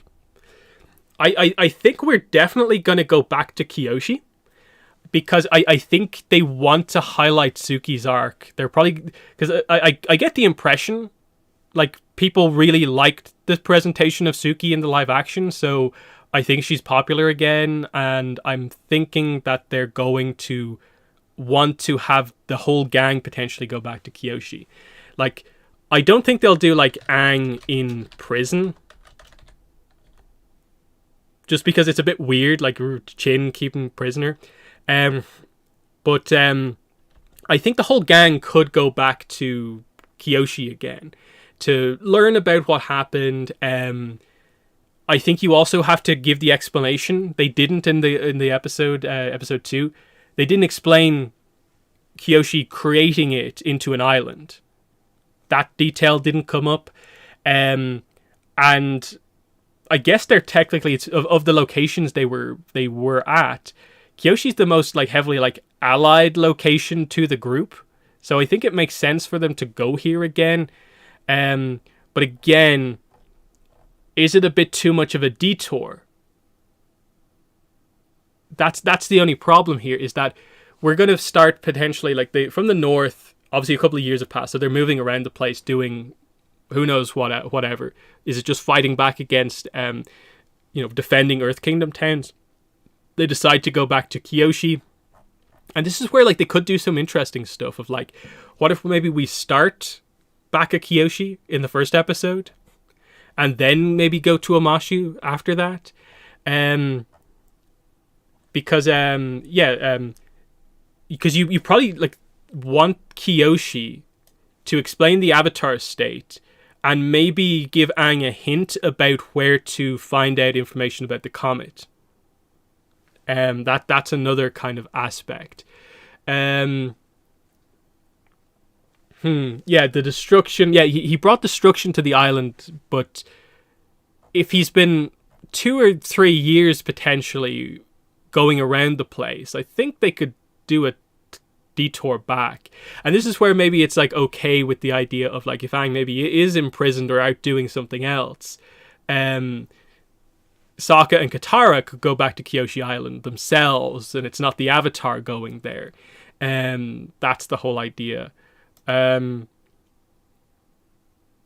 like, do you want to use the swamp? Like, the banyan tree is a really good way to do something spiritual, and the Foggy Swamp Tribe is kind of cool, but like, I can see why they might just skip it over, basically. But you can see the problem here is that the first 2 episodes of book 2 for the live action are not coming together, like, obviously. Like, it's some weird in between book material, maybe a little bit of this, potentially you do stuff with Omashu, something Kyoshi related, and we're kind of a bit all over the place here because we are running out of episodes. Because if that's the case and we do just something like that, let's actually say potentially something like Omashu stems into this episode as well. Given that like there's also got to be the Zuko side of the story as well happening, so like that's taking up some of the time also. Then we get into this, and this has to be, I'm thinking just straight up, the Blind Bandit and Zuko alone. Like, you, this seems like perfect, just do those two things. It allows you time in like an hour-long episode to slightly expand out the Blind Bandit and have a whole other thing on the Zuko side of the episode where we're going into the backstory for Zuko at the same time. The team gets a new member as Zuko gets his big backstory stuff. This seems like perfect, and if they do it right, a potentially like, best episode of the season type thing.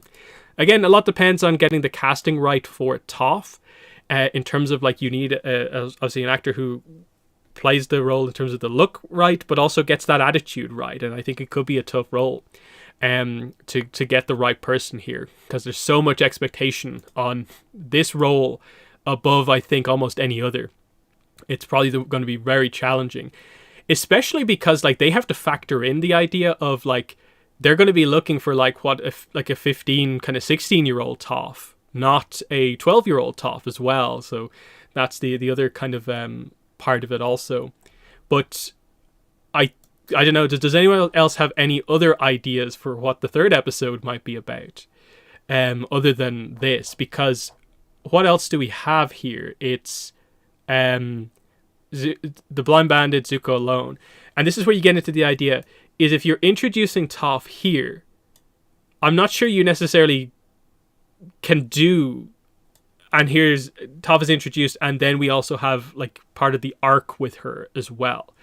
And then we're getting into this idea of, I feel if by the halfway point we're not already kind of getting towards Bossing Say, we've wasted too much time already. So this is the kind of really challenging thing of like, say, if we decide that basically this is where bitter work and part of the chase happens, then we get into this situation where we're at the halfway point and we need time to devote to all of these episodes. So you're like, okay, then this has to be the library and the desert. And then like, you're like, well, we're getting pretty late in the season here and we're not even anywhere close. And then like we still have like all of this stuff to do. And suddenly you're going to have to realize that we are cutting a lot here. And I think you're running out of pace. Like you're running out of episodes here, because then all of a sudden like you have to do the Serpent's Pass because this is the Suki reintroduction. And I don't think they're going to skip that. Serpent's Pass. Unfortunately, I think they just have to skip the drill. So like, this is where it gets confusing here, because if we end up and we only have 2 episodes to do the entire Bossing Say arc, we're done. So that's wrong. This is not how it's going to play out. So straight away, we have to go back to the idea of, at least to me, I'm pretty certain that this second episode has to be Blind Bandit. So it leaves the first episode as this mess, potentially. Like, what on earth is that first episode going to be?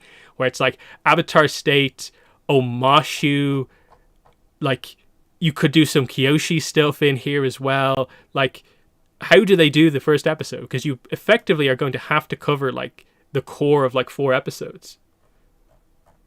And that's why it's like super challenging. And it's the idea of, everyone thought it would be so easy to do this, but it's actually very, very difficult. So then all of a sudden, this gives us a little bit more space where like we can do stuff here. Where like we probably have to work backwards a little bit here, because this is where it does get very challenging. And because I've already done this before in a video attempt. The end is obviously going to have to be something like the Guru and Crossroads of Destiny. And this is where like there's going to be a merging of episodes together here. Like the Guru might be partially in the previous episode as well. So we have to factor that in. So then we're getting into the idea of like, here we're having like the Earth King, which I think they can compress a little bit so it's not like a full episode. So I think you can maybe have like potentially like Laogai / the Earth King kind of be an episode here. And then we're going back even further, because these two episodes like are unfortunately in the kind of, you're going to have to cut a lot of these two episodes just to make it work at all. I think they have to do something with it, but you can see the problem here of like what we have to actually do, where like this episode you would say at the very probably has to be like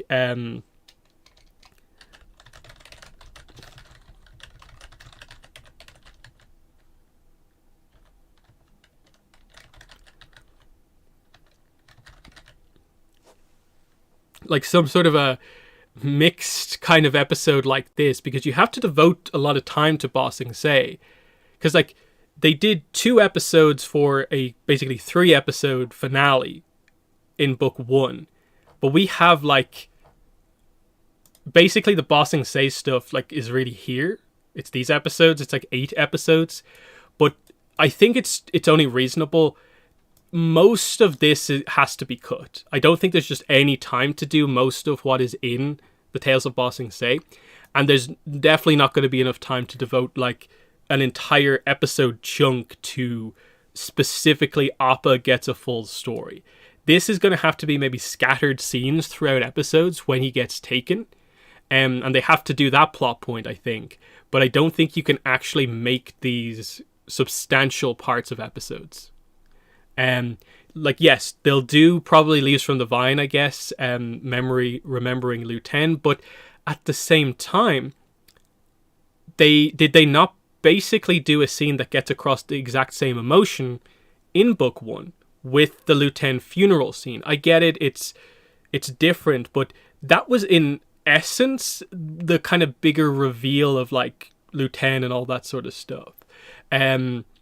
So this is where it does get quite challenging here. So in my mind, I think unfortunately, mostly cut for these two. I'm pretty sure that probably the drill has to be cut for sort of the same reasons that they cut like the Northern Air Temple. Having a giant set piece action thing right before we arrive at the big arc, I'm not sure that that's something feasible. And it's not, I think, super required. Like, you could still get across the idea of, you know, the city is always under siege, basically. No war within the walls. There's a way to work around this and to explain to the Earth King kind of later on. There's just not really the time. These are the more important episodes. But you can see here, like, this is getting kind of quite challenging, but I think if you devote a whole episode to basically 214, you can add in elements from Tales and Appa's Lost Days to make it into a full episode. Yes, the drill convinces the Earth King, but they can come up with another way for that to work. They could just like have the Earth King not be as skeptical, or them point out something else, like that the attack doesn't have to be as blatant as that. Like, you could make it be something simpler, like say a Fire Nation war balloon, because we've introduced them already before the book 3.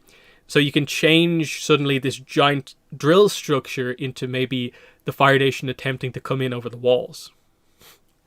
And it's just this idea of, you have to think about the budget, and are you really going to, like, effectively, at the same time as you introduce probably one of the most complex CG stuff in the whole series of Ba Sing Se, the walls and just how broad the city is, and you're also going to have to do the whole underground Lake Laogai situation, plus you're going to have Guru stuff happen and all this sort of stuff. That's a crazy budget decision, I think, if you decide to fully do this, at least in my mind. But yeah, we're working backwards here a little bit. So if we're going to skip the drill, that means that this episode has to include the Serpent's Pass. But it has to be more than that. So what else are we dealing with here? Serpent's Pass, Desert, Library. And it's like, basically the journey to bossing say. Is it 2 episodes? Is it 1 episode? You know, like that sort of idea. Because we are running out of episodes in terms of like is it and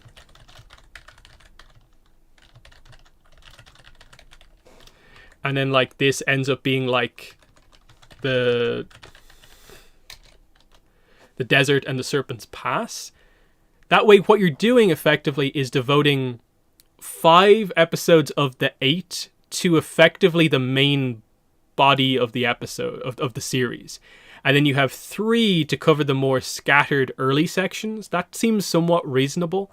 Because if you introduce Toph here, then you need your sort of like Toph, like now that she's joined the group episode. So I don't think they're going to do the chase just directly accurately, because I'm not sure if it's big enough of like an event necessarily. But you also have to have Aang, I guess, do some training. But is Aang actually going to learn earthbending in this season? Like that's a big point. Is there going to be time for Toph to actually teach Aang earthbending at any point? I think you kind of need it just to, as we go through here, for Aang to be decent at earthbending by the end.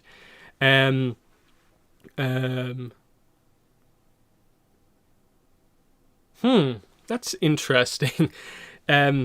Change the Serpent's Pass and all this sort of stuff, because yeah, the plotting of exactly how they go from place to place could be very different, but I don't know.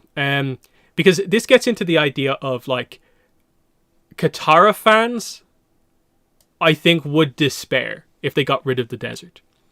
That would be just like, do the writers of this show hate Katara, taking away such an important episode for her as a character? That to me seems like a crazy thing. Like, I think you have to have the library here because it feels like it's one of the only ways that the gang is actually going to be able to find out about the comet. That I'm assuming the way they do this is that in the library they find out about the comet and the eclipse. That way, midpoint of the season, we've gone from all the random stuff to the plot coming into play. Suddenly we have an invasion to plan, tell the Earth King about, and also we have to do it quickly because now we know we're a bit rushed. That whole point. I think this makes kind of too much sense. That I'm guessing the Fire Nation by the early episodes will know when the comet is coming. That whole idea. But then we have the idea of like, we already met Wan Shi Tong. They specifically chose not to do the Zhao portion of his backstory that includes his trip to the library. Are we doing Wan Shi Tong in the library? Or have we just introduced Wan Shi Tong ahead of time? Kind of like they did with Azula, introducing her in the season before we're meant to. Is that what we're doing? So Wan Shi Tong will just be in the library and I'm going to be like, hi. But this time it's more of like, you're intruding on my library, you want to use my information for what reason? That sort of thing. It's an odd one. It's certainly a weird one. Either way, like, they have to find out something about this, because if they don't do the library, then them ending up in the desert doesn't happen. But then also, you have to remember, this is where Appa gets taken. Like if you don't do this, you kind of miss out on quite a few of the different plot points.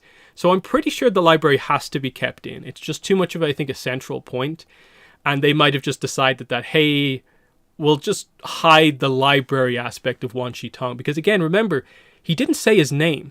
He called himself the Knowledge Spirit. He didn't actually reveal his like full name to them, that whole idea. So this to me definitely is happening. And again, you have to remember the Zuko side of the story as well. Like, this is Iroh and Zuko. This is in or around where the whole White Lotus stuff properly gets introduced. They're heading for Bossing Say. And as we go through into like this episode, like, this is where Suki gets reintroduced, Jet gets reintroduced, Zuko and Jet interact, heading into that whole arc. So Appa gets taken, but they just don't focus as much on Appa's lost days, unfortunately. Um, so there's that whole thing. Because again, budget reasons, they can't have Appa in that many episodes, so I don't think they're going to have a full 20-minute sequence with CG Appa as the main character, unfortunately. And so, yeah, then it just creates this idea for this to be effectively like the chase slash bitter work. Which is kind of slightly awkward because this has to be your episode where you do your training. But then it also has to be the episode where like Azula's putting pressure on them. So I'm guessing the chase probably might be changed. Because I've never found the whole no one can get any sleep plot aspect of this episode to be the best. I think it builds up to an amazing standoff and there's some great action scenes to happen. But the fact that the whole episode is just like preventing people from sleeping is never the most amazing plot point. There's certainly a way to link these together, but I do think that an Azula encounter probably just has to be done a little bit more straightforward potentially here. But this is where, like, you know, earth bending, but also lightning gets explained properly here. So I think you kind of have to do a bit of that. But obviously this then, to me, if that is your episode, that feels very light. That feels very light on like main plot substance. We as fans, of course, appreciate it because we were used to the original episode being mostly kind of training and explanation and kind of smaller character dynamic stuff. So something would have to be added to this one, which maybe makes me think, like, do they find a way to do it this way where like Zuko alone actually gets put in here to make this one a bit more substantial, where you can focus on training, a little bit of an action set piece, but it's mostly the backstory.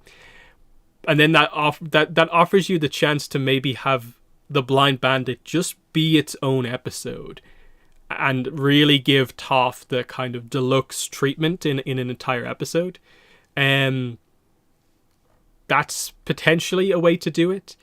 Because a lot depends on ultimately how they do this episode. This is going to be really, really important when it comes to this. Is like you probably have to keep it the same. Of like, yes, her parents don't know the truth about her, but also it allows you maybe to go more into the backstory of go into more specifics of like how did Toph find Earth Rumble, that sort of thing. Do you bring from the later seasons of the whole idea? Does she give the Badgermole explanation here? There's a few extra things you can do because, of course, this is also going to have to be like a pretty like more or less one-shot episode characters where like you have the boulder here, the hippo, you have Zin, Fu, and Master Yu, plus whoever else you want to add. Like, you're going to have this whole extra cast of characters if you're doing the Earth Rumble, and I kind of feel they have to do the Earth Rumble, because this is going to have to be a major Earth bending episode. But who knows? What if they cut that? What if they cut Earth Rumble? I feel they'll maybe like the wrestling kind of aspect of this and what they maybe can do here. But we'll see what exactly they decide to do. And then, yeah, as is pointed out in the chat there, the other confusing part of this is if they decide to go for the format of book one, where it's book one consists of basically 4 2-episode arcs. I'm not sure how you're maybe turning whatever this is into a continuous arc. Maybe with whatever you do with Zuko, this will work, but it's hard to picture in your head how this episode works unless, Toph is your big opening episode. There's a way to do it that way because of the structure of the book means that, like, if you don't do Omashu, then the Blind Bandit is your first, like, big episode. So that's the kind of challenging thing. Like, do you make Toph your opening 2-parter, with all the other stuff going on, like Zuko and Iroh on the run, Azula properly being introduced. It's hard to say. And otherwise, like, yeah, like her meeting Aang, they probably need to go more in depth on, I would say, Lau and Poppy in this episode, just to hit the point as hard as you need to. I think you really need to characterize those two a little bit more. And probably, especially when it comes to like the end of the episode, maybe not have it be as kind of like blunt, like when Toph just like runs out and it's just like they said it could go with you. You know, there's a way to flesh that stuff out, just that little bit more. That's that one. This is obviously a very challenging episode as well, because this is where like you get the idea of like, you either have to have Toph be here, and so episode 2 then is the Toph is a part of the group episode, or episode 1 is just getting us back up to speed. Toph is episode 2, introduction to Toph, and all this sort of stuff happens here. Zuko alone, actually, we should probably talk about here. How are they going to do this? Will they just do it exactly as is in the episode? Because I could see them separating, like, basically what informs the backstory happening from the backstory itself. Like, does Zuko need to be in that Earth Kingdom village doing the exact stuff that happens in that episode? Or is the important thing just getting the backstory across in some other way?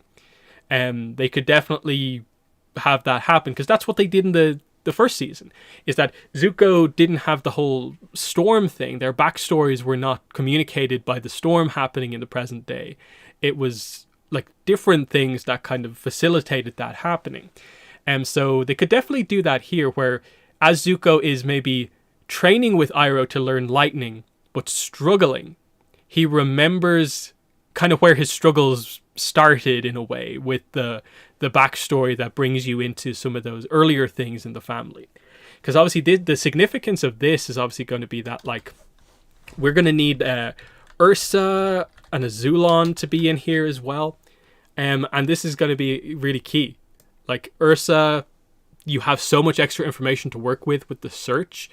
And I could see them maybe making the decision to just give the details of this maybe up front or something like that. Like, if they don't maybe have plans to do any sort of adaptation stuff with the comics afterwards, maybe you can alter how exactly this goes, because maybe I'm overreading into this, but there's those moments with Ozai in like the earlier episodes where he talks about how, like,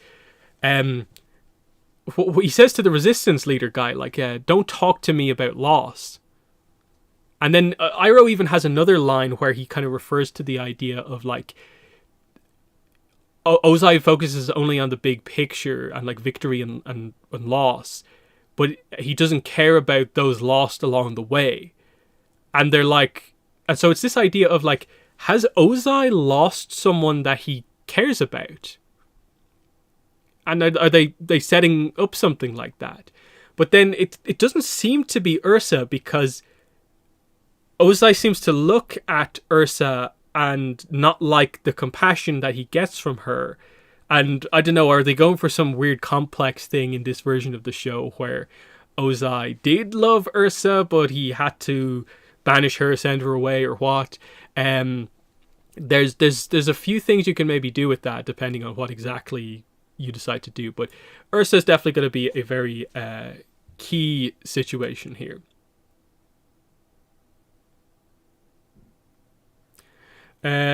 So yeah, there's that. Azulon, you just need him here because, of course, this is kind of what informs a lot of the stuff happening. And, you know, you can... Maybe if they don't go full search in terms of explaining all the details about Ursa, I think you can still maybe use some additional stuff that is there for Ursa. For, like, mainly Azula and Ursa interacting and stuff like that. Because now that Azula's properly in the story, like, this can also delve into a little bit of, like, just characterizing Ursa and Azula as well. But it's hard to say, but it's an important backstory, and I think they're going to do this well, because it's good material, basically. Um, if episode 4 is basically the library slash the desert, and this gets into the idea of, like, I suppose one question about the library is what makes them go there in this version of the show. Because obviously in the original, it's just like they happen to come across Professor Zay, who kind of talks about his research, and then Sokka's like, my field trip is going to be going to the library. And it's just very random that they come across it that way. In this live action version of the show, they seem to like to explain away these sort of like coincidences as like there was logic behind why they did it. So I'm wondering, like, are they going to find something that's directed them to the library from earlier episodes? And this probably gets into whatever the first episode is going to be. Like, if they do an Avatar state scene, if they do a past Avatar scene, do we go back to Kyoshi? Does Kyoshi guide him to the library in some way? Do we do maybe an aspect of the swamp, but the swamp informs him about the library? It's just about kind of arriving here because it feels like we're going to do this.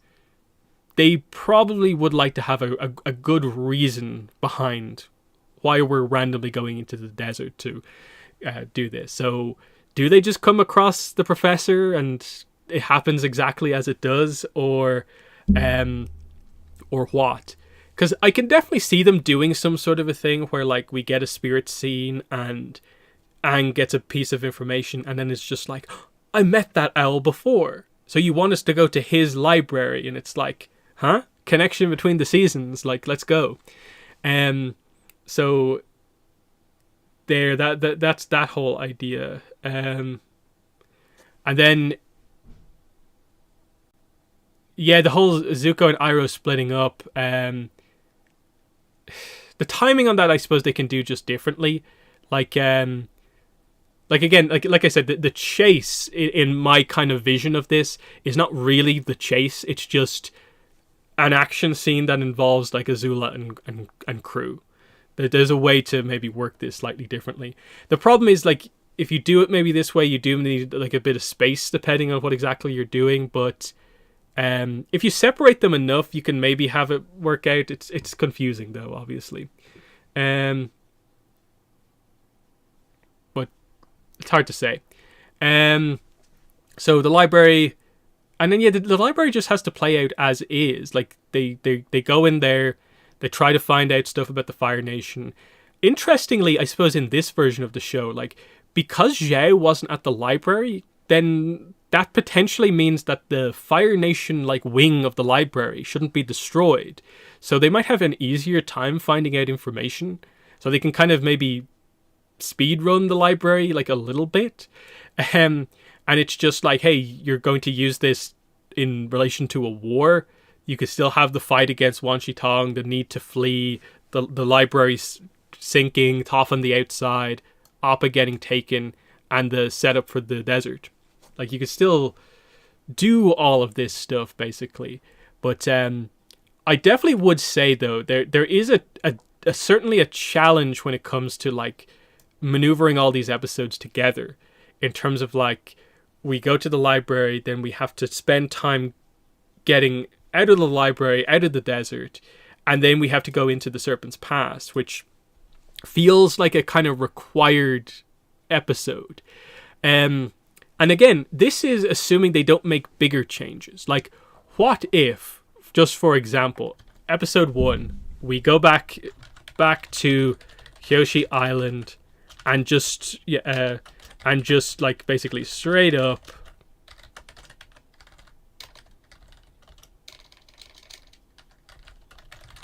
and just do that. Like, what if they make a massive change and do this, and it's just like, hey, Suki becomes a Team Avatar member. They have a bunch of years doing stuff between seasons. What if they just went back and got Suki, and she's part of the team now, and she's just with them throughout all of this stuff? That's there's a possibility they do something surprisingly big like that. Probably not. But you also want to use Suki more. I think that is a big point. Like, obviously Suki gets her time in in Serpent's Pass and then part of Appa's Lost Tales. And that's the other point, is that if you're doing Suki's arc, you need to show this as part of that. Now, because Azula is a more focused character here, like, you can still highlight that, but it is that sort of idea of, like, even if we don't maybe have Suki here, can Suki just join the group and be part of the group from, like, Serpent's Pass on? Does she have to kind of maybe leave at a later point? There's ways to do it, certainly, if they want to make a big shift like that. But we'll see, because it is a bit weird. A notable character, everyone knows how much she's liked, and you're really only going to have her for like one episode in both first books. That's a bit odd.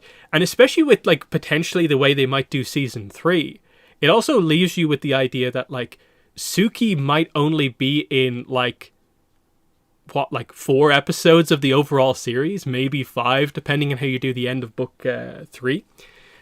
So you might want to do extra stuff like that, because, yeah, like, Suki alone exists. There is extra story to add on to Suki's arc, which she was characterized very well in episode 2, so why not? And if that's the case, I think you can maybe find a way to roll the Serpent's Pass and what happens in it basically into the desert. That you can sort of try and merge what happens to Aang in the desert. You can still have that emotional thing, but also the idea that Aang loses hope immediately upon the loss of Appa, and something like that. Because, like, yeah, again, like, if Suki is done differently, then I do think a large part of how the Serpent's Pass plays out doesn't have to happen like this. And you could maybe just have, like, this be the episode where, like, Jet and Zuko kind of, you know, interact or something like that.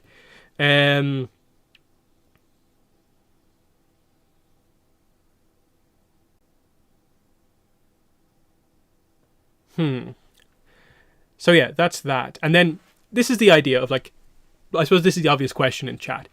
How many episodes do they need for the Ba Sing Se arc? So what I mean by that is basically from 214 onwards, the end of the season, how many episodes should they take to basically do those 7 episodes? I think the way I have it here, it's 3. Which makes sense, given that I think 2 of the episodes probably will be super heavily cut down. So it's more like 5 episodes, really, 5 and a bit. I think 3 is enough, but I can maybe see how they might want to just be like, hey, the whole second half of the season is just Ba Sing Se.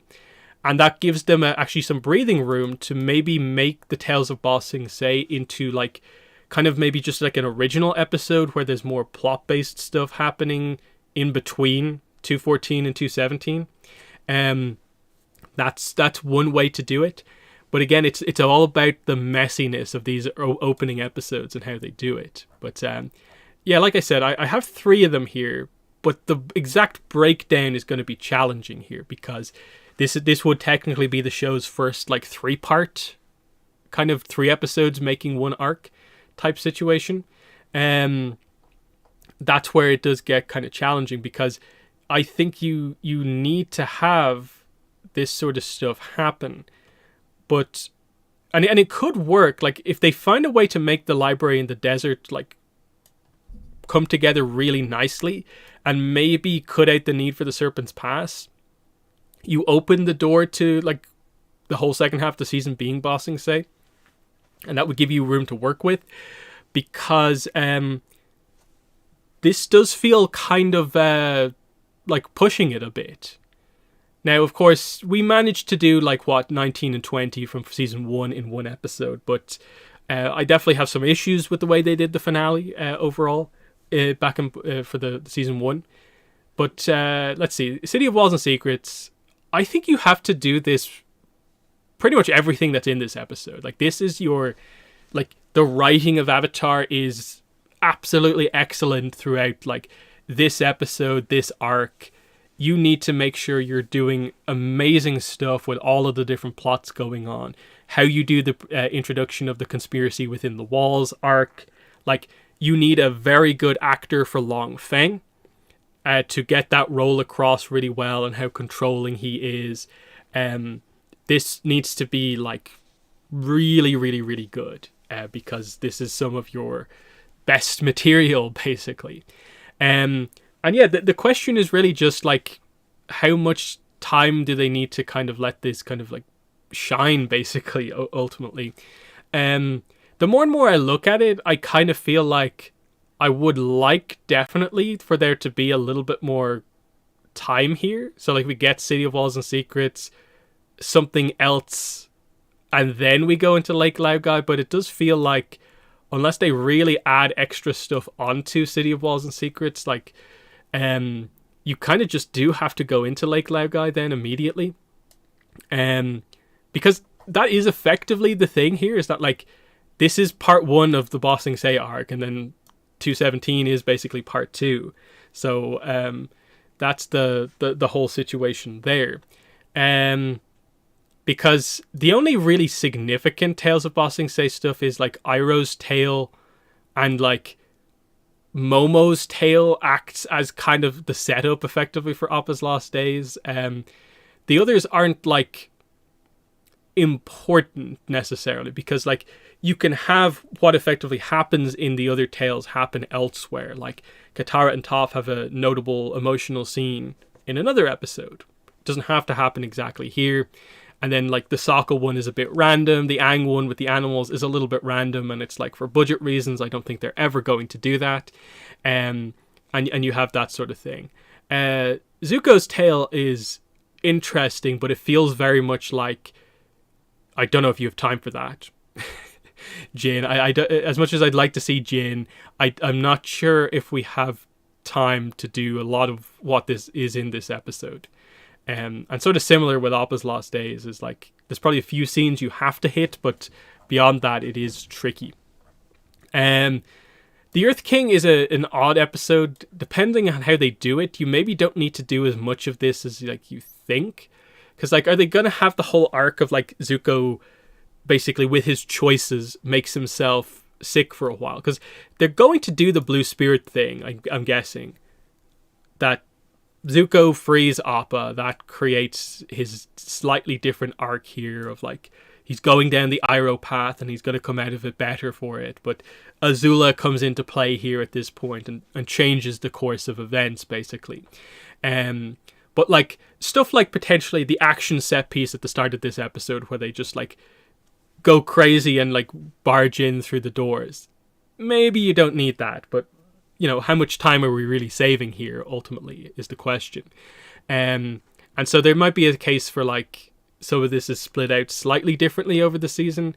But then it does mean like you have to potentially put 2 pretty important episodes together. I think the Guru is going to be very interesting to see how they do it, because like, is this the sort of show that's actually just going to take the time to go through all the chakras and do it like they do in the episode? I just don't know. They maybe have the almost patience to do this whole thing, but it's such an important element. It's so characterful for Aang. Are they going to do this in full? I'd like them to. I think for just the show and what it is and what it like is about, I think they maybe would want to if they can. It's just, are they going to feel they have the time to do that? Because I can see maybe the Guru getting a bit like crunched to give time for Crossroads of Destiny to be everything it needs to be. Because there's a lot that you have to do here in terms of like, if you have the gang all kind of go off in different directions. Katara stays, Sokka goes to see Hakoda, and Aang goes to see the Guru. Like, there's a lot you're kind of moving around here, for sure. So let's see.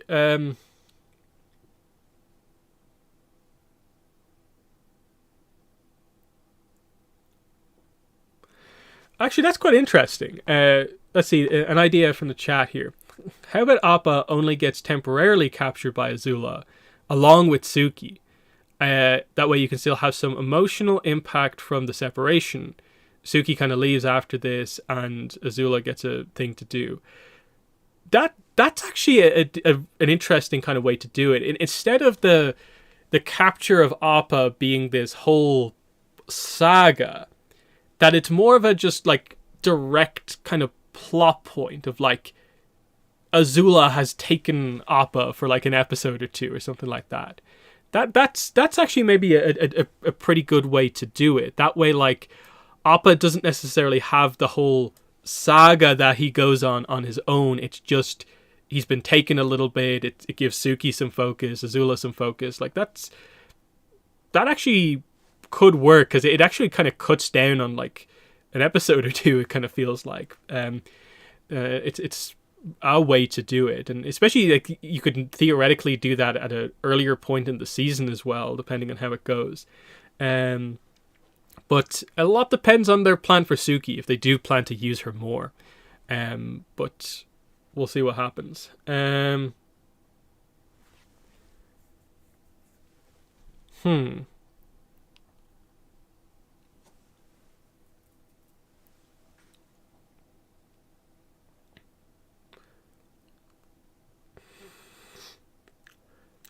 Yeah, there is that plot point as well of like, yeah, Appa is kind of like the reason he knows to go to the guru.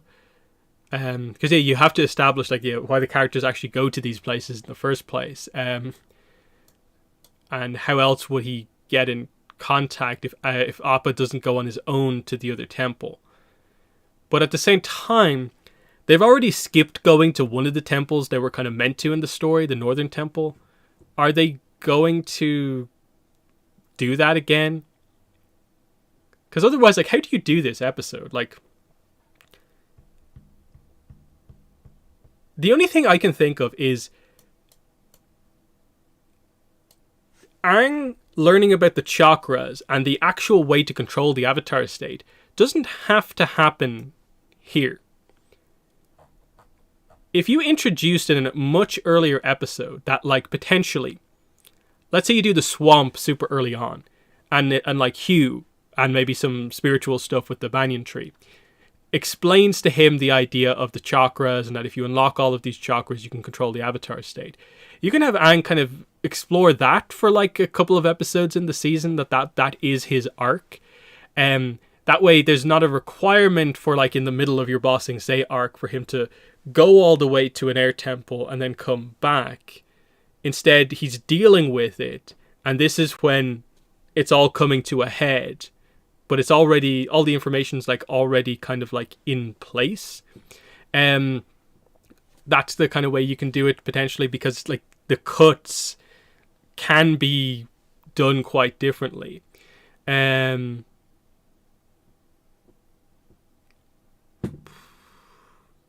yeah, like yes, that's the thing. Like Suki, yeah, has to get captured, because I think Boiling Rock, I don't think they're going to miss that opportunity. That would be a crazy thing to do, to skip Boiling Rock. But we maybe have to have a bit of the talk about season 3 as well, depending on how they do it. But let's say if it's something like that, I think what's clear here is that episode 1 of season 2 comes across as like, this is this mess. Like, I don't know what on earth we're doing here.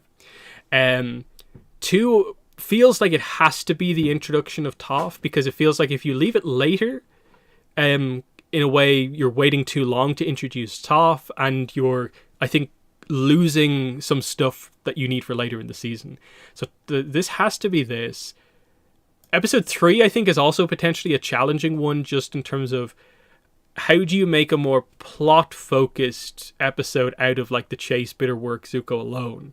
And then it feels like it comes together much better then after that, for like the last 5 episodes to be basically the library to Crossroads of Destiny, split up relatively evenly. But in the same way that they clearly had a bit of trouble in the middle of book 1 with like episode 3, 4, 5, and 6, they have a challenge on their hands at the start of this book to do it. Let's see, Kyoshi Dai Li. That's an interesting one as well, because if we go to Kyoshi can give more backstory on herself, including talking about the Dai Li, which is one of her biggest regrets as we head into here. Now, this is obviously a story that Aang finds out about in between seasons, because it's Escape from the Spirit World, where we get the Dai Li connection. But again, we can do that out of order, because this is where we get into the idea of like, where are there shrines for avatars that we can go to here to do anything? And it's like, well, Roku's one is in the Fire Nation. I don't think we're going back there. Kyoshi Island we can go back to. Like, technically that is something that happens in the original, so Kyoshi's on the table.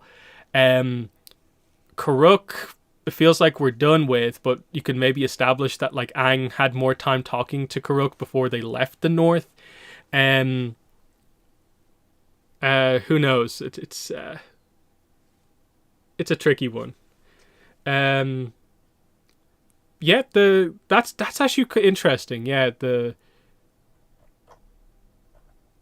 guru allows you to, like, because you're like Air Temple,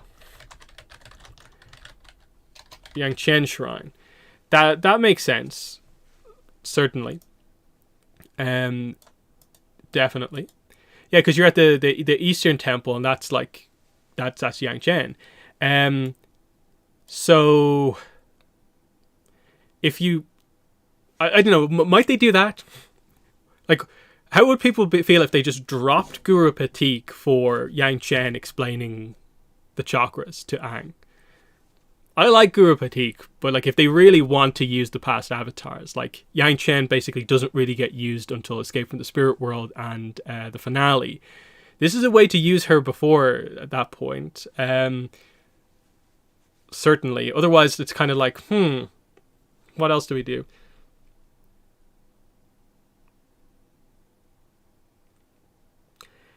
Yeah, the southern Yangchen Shrine was destroyed, yeah. The big statue that was there in the flashback was taken down when they went back, so that's why it didn't happen. So, yeah, the Eastern Temple one for Yangchen makes, I think, a lot of sense. Because, I think, at least I was told this by someone, is that, like, apparently, like, in the Avatar stairwell scene, apparently, like, it's actors for the avatars up to Yang Chen, and then the ones beyond that are just kind of like CG. So it seems like they potentially actually have an actress for Yang Chen, so maybe they'll use that, but who knows? That probably doesn't really mean anything. But they probably have to be thinking about that, because like we're expecting a Yang Chen moment, of course, in the finale. So there's that. And then I suppose let's make a. We won't spend anywhere near as long on book 3. It was only through the message from the guru that Aang found out mastering the Avatar state was possible. But in the live-action version of the show, Kyoshi's already told him that if you master the elements, you can master the Avatar state. So he knows that there's this fundamental idea already with the Avatar state where, like, it is possible to master it. That's why, like, when she shows him the power in control, it's like, you can achieve this as well. Now, obviously the guru was very specific about, like, I can actually guide you through the process to do that, whereas they're a little bit vague here, but again, they don't have to do it exactly the same way. So, yeah, again, we'll try and do a little bit on book 3, but again, given that we don't know how they will actually do book 2, and how the transition between the books is exactly going to be done, it's very difficult to think about it. Obviously, there won't be as much of a time skip if they even do one. So they can actually probably very accurately do the ending of this. Ba Sing Se falls, Aang is revived, but like badly injured. All those sort of plot points. Zuko has betrayed Iroh, basically, and he's going back to the Fire Nation. All that stuff is going to be in place. So we expect a pretty accurate kind of depiction here.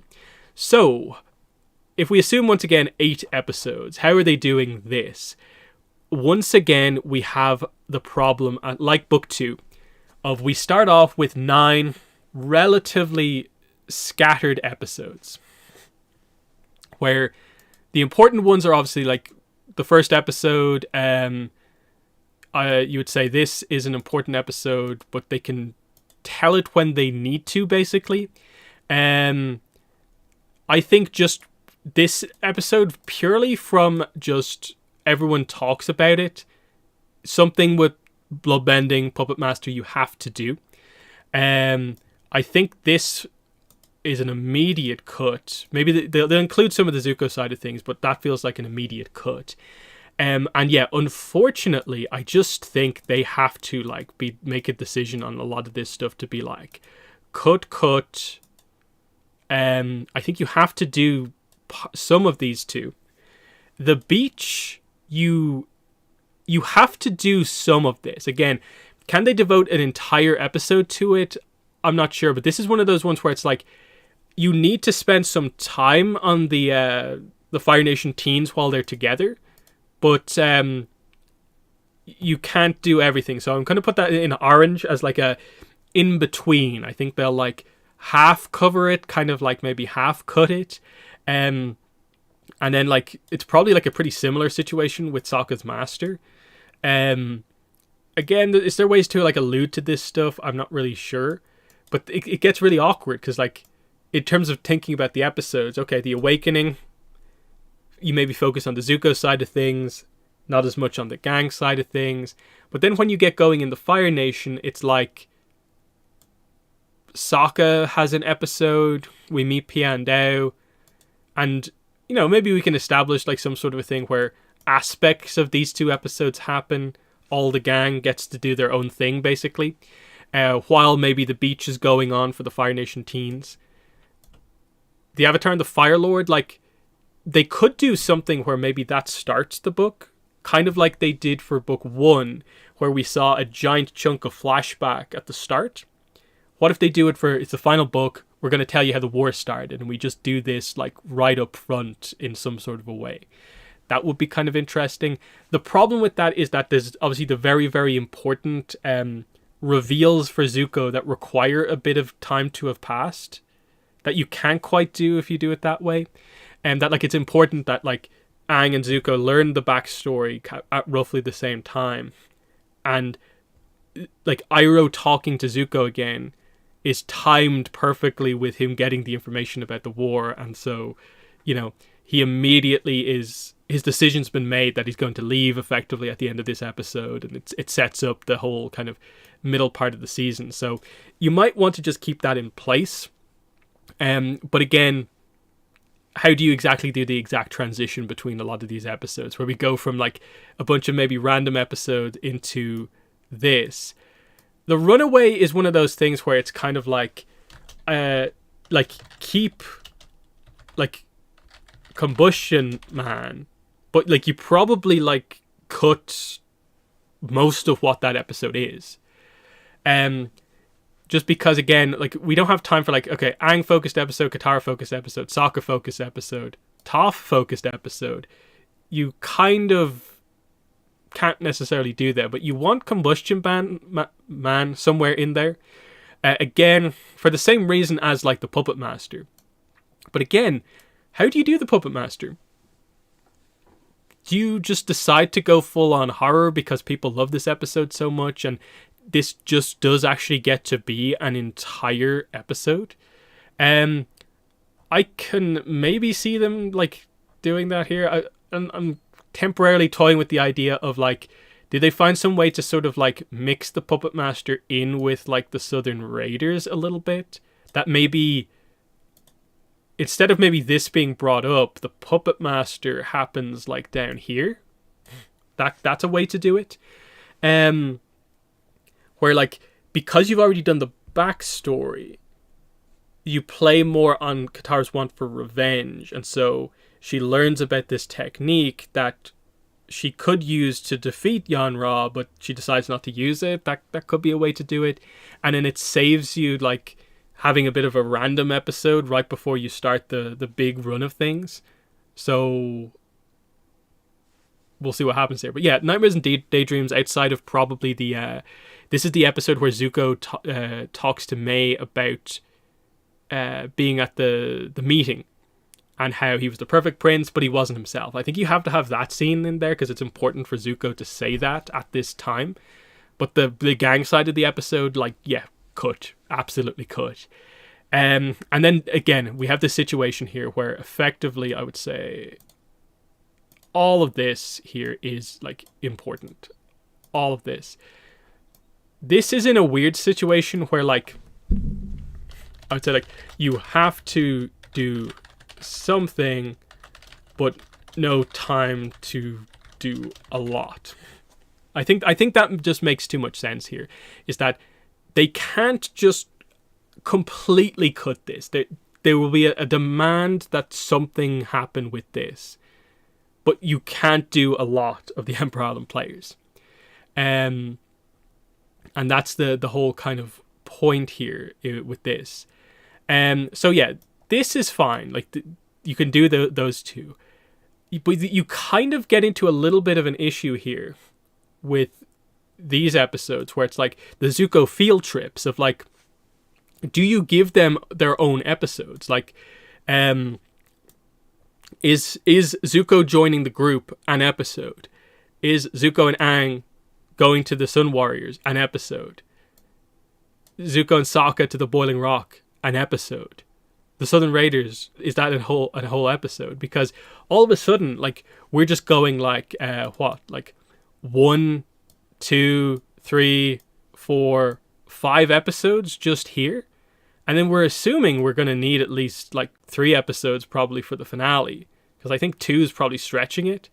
So straight away you're like, you probably need maybe like 7 episodes just for this, and then all of a sudden if we only have 8, we have 1 episode to do everything else, and there's no time for that.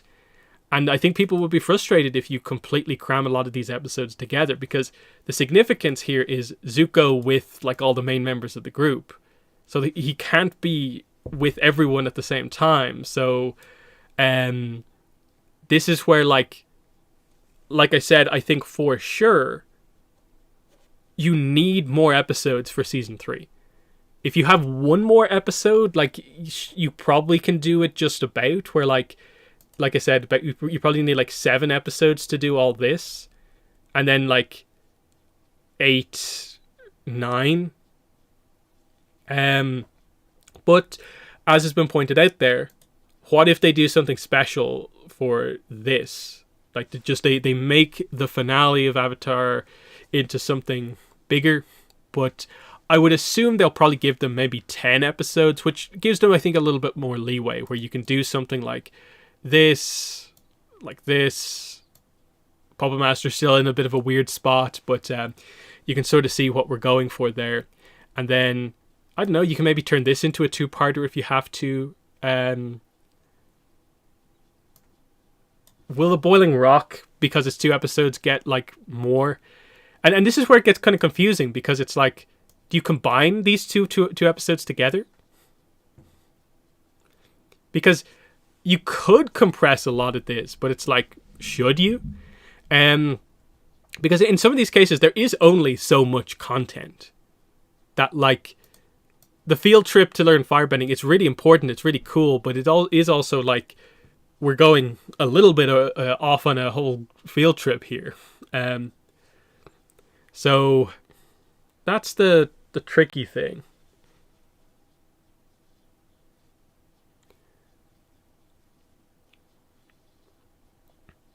So yeah, they might have to do something with the format here, where they do like 2 parts of the season or something like that, where like yeah, I'd say, like, I'd guess they break it down like this, where like the season finale of part 1 of season 3 is like Day of Black Sun, and then we get the really exciting like second half is just like everything here.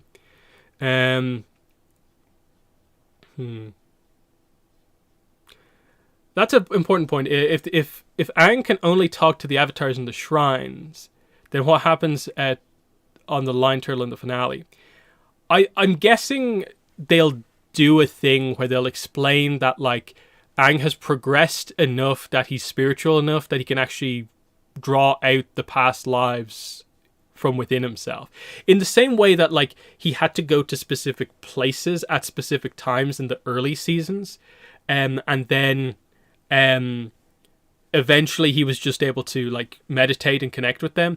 They can just do the exact same thing here of like right now Aang requires the shrines to connect with past avatars, but by the end of the book he will just be able to connect with them. The shrine like rule is that you can only be taken over by a past avatar if you're near their shrine. It's not that you can only ever talk to them at their shrine. Early Yang has to do that, but, you know, there's that whole idea.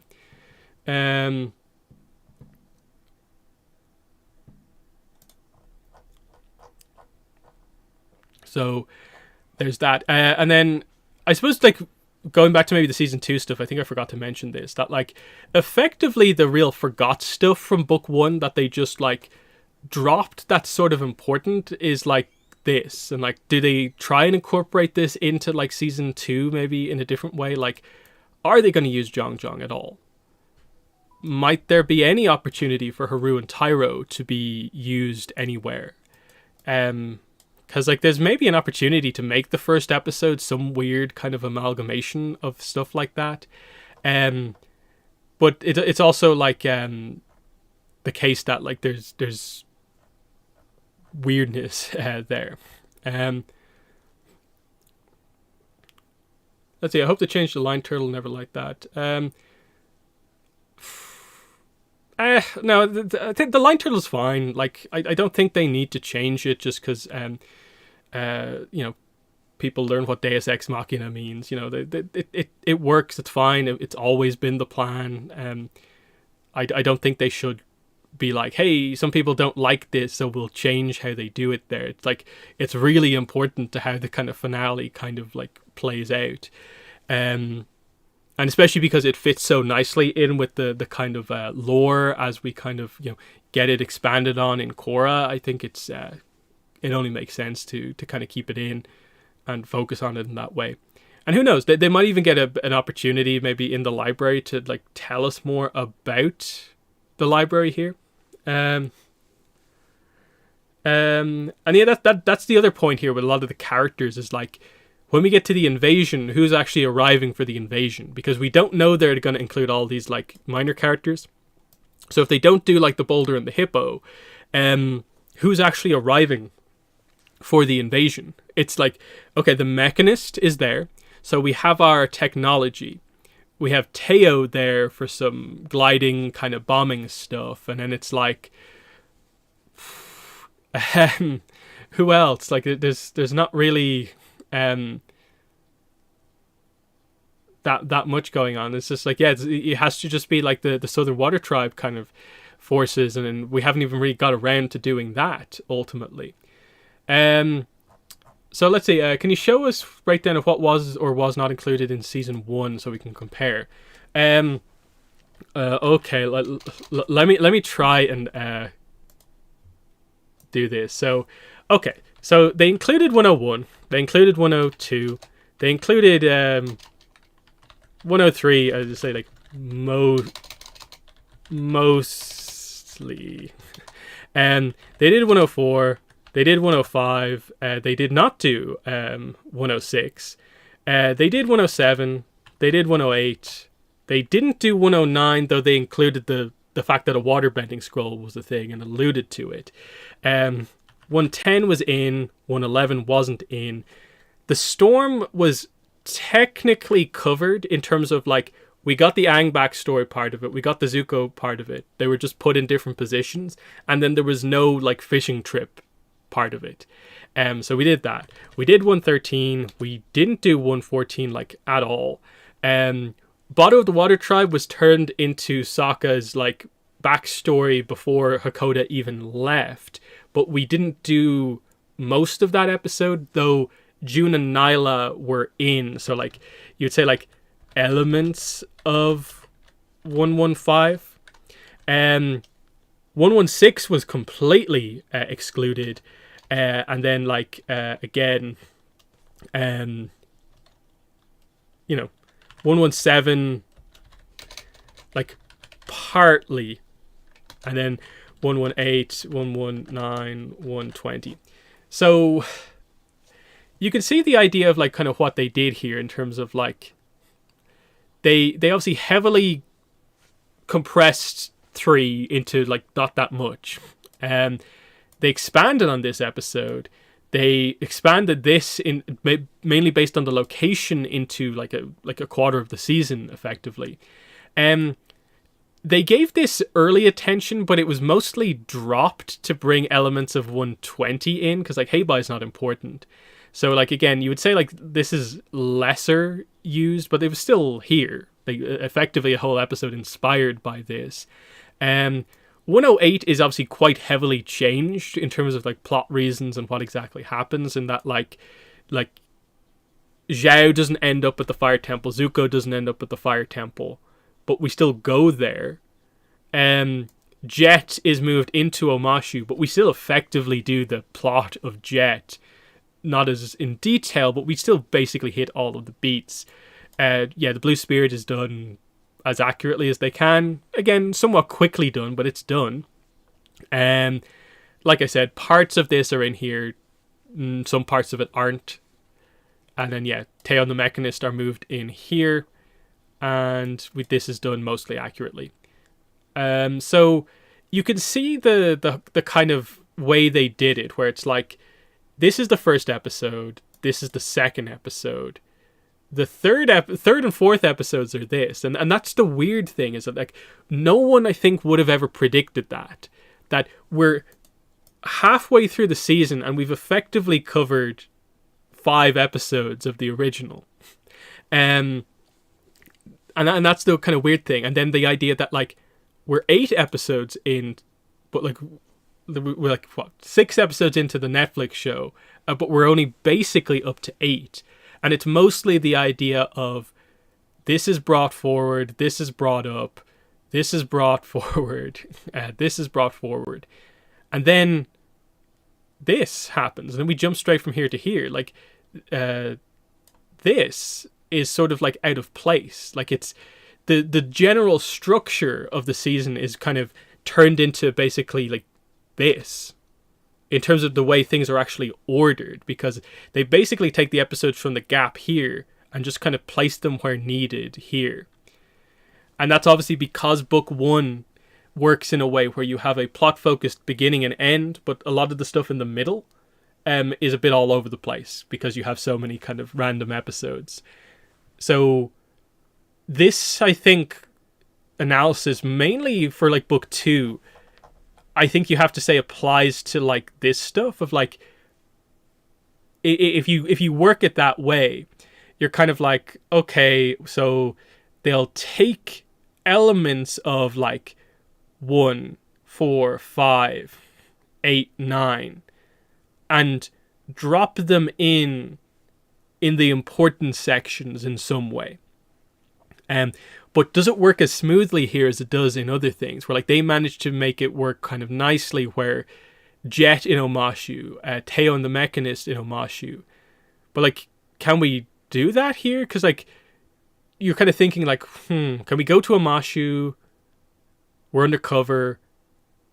What if we changed it and like Toph's in Omashu? Does that work? Can that work? I'm not really sure. I don't think so. I don't think we can have that whole thing happen while the place is taken over by the Fire Nation. That would be, I think, a bit too much of a stretch. So Toph has to be kept sort of separate out, important on her own. But you can't really just drop the swamp in somewhere else, necessarily. Because the swamp is where the swamp is. But you can have maybe the takeaways of the swamp be given by Kyoshi if we go back to Kyoshi. Or you can take some of this and maybe have it happen in a spiritual event in the swamp. That whole idea that we can have training happen at almost any time after Toph joins the group. Like, what if they add in after City of Walls and Secrets? Like, while they're in their kind of stood down kind of little gap that allows basically Tales of Ba Sing Se to happen. What if they have like most of Aang's earthbending training happen here? And we see like Toph and Aang training in Ba Sing Se. That could be like an interesting way to do things. So maybe you don't need to have most of this kind of happen in this way. And And then you think about like, yeah, like where will they choose to actually like expand on things is also the other point. Like they chose relatively select moments in terms of like Sozin's Comet, bits and pieces of Iroh's story. So when we arrive at Bossing Say, are we going to get flashbacks, like actual like Liu 10 flashbacks to Bossing Say? More highlighting like Iroh's part of that, because of course part of like Zuko alone, of course, is that we do get a little bit of an Iroh flashback when he's writing back to like Zuko and the family basically from the front lines.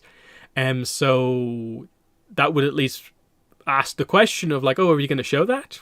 That could be quite interesting.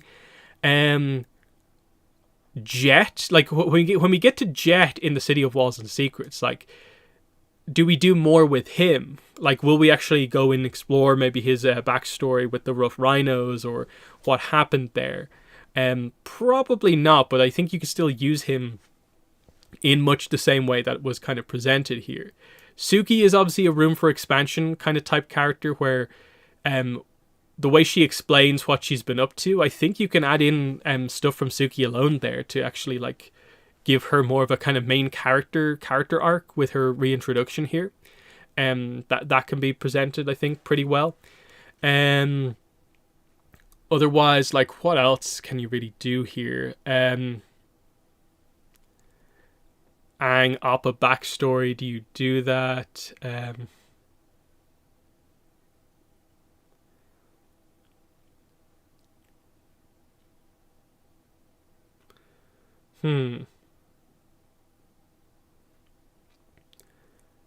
And then these just had to be pretty plot focused.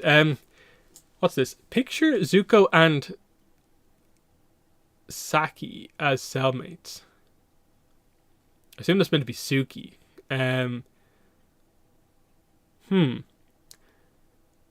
Depends on what way they do it. But obviously that basically happens in the Boiling Rock. Do you think we're just going to jump to Aang already knowing waterbending? How are we going to do earth training if we didn't even see water? I think it is just going to be a case where, like, in between seasons, I think you just have to explain that that has happened. Katara has trained him. That was the setup from the end of the season. Was that like Katara's a master? She's going to be the one to train Aang. It doesn't seem like it's necessarily going to happen in the north. So, because there's going to be a bit of a time skip, by it forced basically, I think that just has to be the situation. I'm sure maybe like very early on, like I'm sure there'll be a scene within the first couple of minutes where we see Aang training alongside Katara at waterbending, and they'll talk about how like you're getting really good, Aang, like you're nearly a master yourself, or something like that. Like we see at the start of some of the book 2 episodes, they continue their training. I think they're just going to do basically that, but obviously it feels different here because like for us it's going to be like our first time actually seeing Aang normally bend. But yeah, the problem is going to be like, yeah, in the middle of all this, bit chaotic, are you going to have time for Aang to learn earthbending? Because the whole point of like Bitter Work is that it is an episode where we can just decide as one of the 20 episodes of the books that like, oh yeah, we're just going to stop and train. They don't have that kind of luxury here unless they devote like an entire 1/8 of the season to it. So it's certainly a tricky one.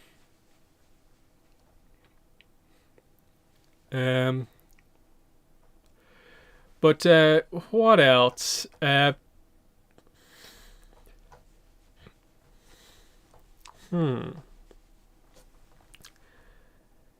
like the main thing here, and this is what the main struggle I encountered when I attempted to do this as a video earlier on this week, was that like, yeah, well, I have no clue what the first episode's going to be.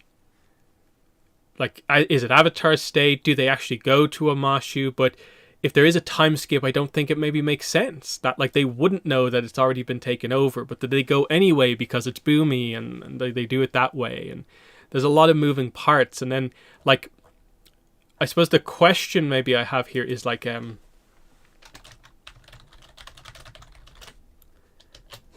again, it's Daniel Day Kim. They're going to want to use Daniel Day Kim. Sure, he'll get a chance to shine in like the Zuko alone backstory, but what is Ozai doing here? Like, I guess we'll get like, Fire Nation knows when the comet is coming. But what else? Like, what else is Ozai going to be doing? Like, maybe a scene at the very start where he sends Azula off on her mission, but then after that, he's going to just be in the Fire Nation doing his thing. But what's he doing all those episodes? Because you have to have some screen time for this character. So what is the setup there? Because otherwise, like, it is Azula who's going to get a lot of the screen time coming into book 2, and with no Azula to kind of interact with, what are we doing here? That's the situation that we have here. Do you think they will have flashbacks to Iroh actively sieging Ba Sing Se or even Lu Ten's death? It certainly would be the right way to expand things, because you're going to have to devote some time to, in the middle of all of this, Zuko and Iroh arriving at Ba Sing Se.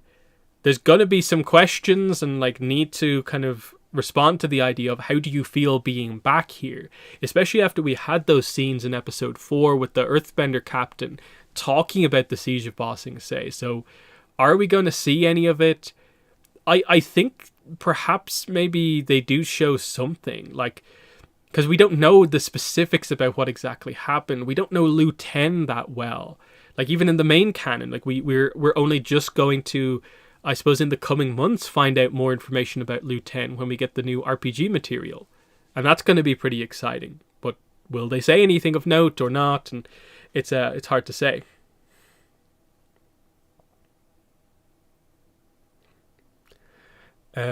So yeah, a lot of people thinking that potentially we don't even go to Amashu, because yeah, it turns it into like they're a bit silly if they go to Amashu with that being the case.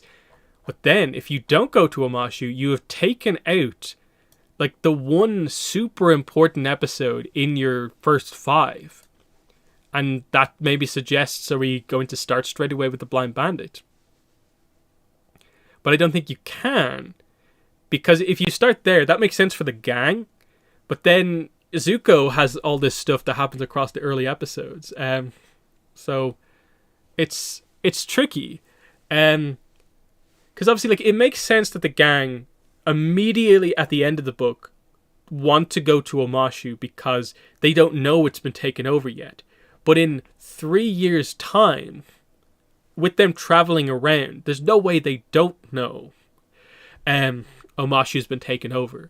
But there's a way to explain them going there. Because you can have the encounter with Azula for the first time take place somewhere else. Because it is ultimately just like a coincidence of circumstances in a way what happens here, where like the gang decides to come back to Amashu, and it happens to be timed shortly after like May and her father have kind of come to the city, and all this is happening. It's a tricky one.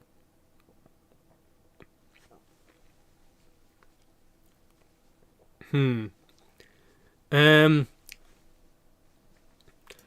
lot depends, like, are they doing the setup for the Blind Bandit? Like Toph. Is Boomy, like, what are they going to do in relation to Boomy and, like, the training? Do they need to do all that stuff? Like, Aang sees a vision of Toph. Aang is told by Boomy to find the right person and that sort of thing. That doesn't necessarily have to happen.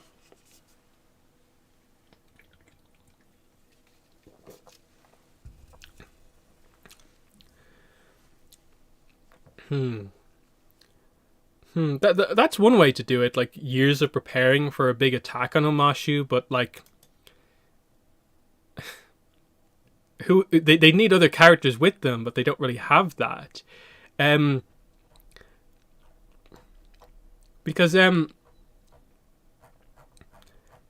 one thing with this though is that like this is actually a really crazy thing to think about in context, where like this is enough time to where like surely they should go find like Hakoda. Like there's no way they should be saving like Hakoda for the end of the season and they haven't come across him in all those years. Like, so I'm wondering, is stuff like that going to actually happen?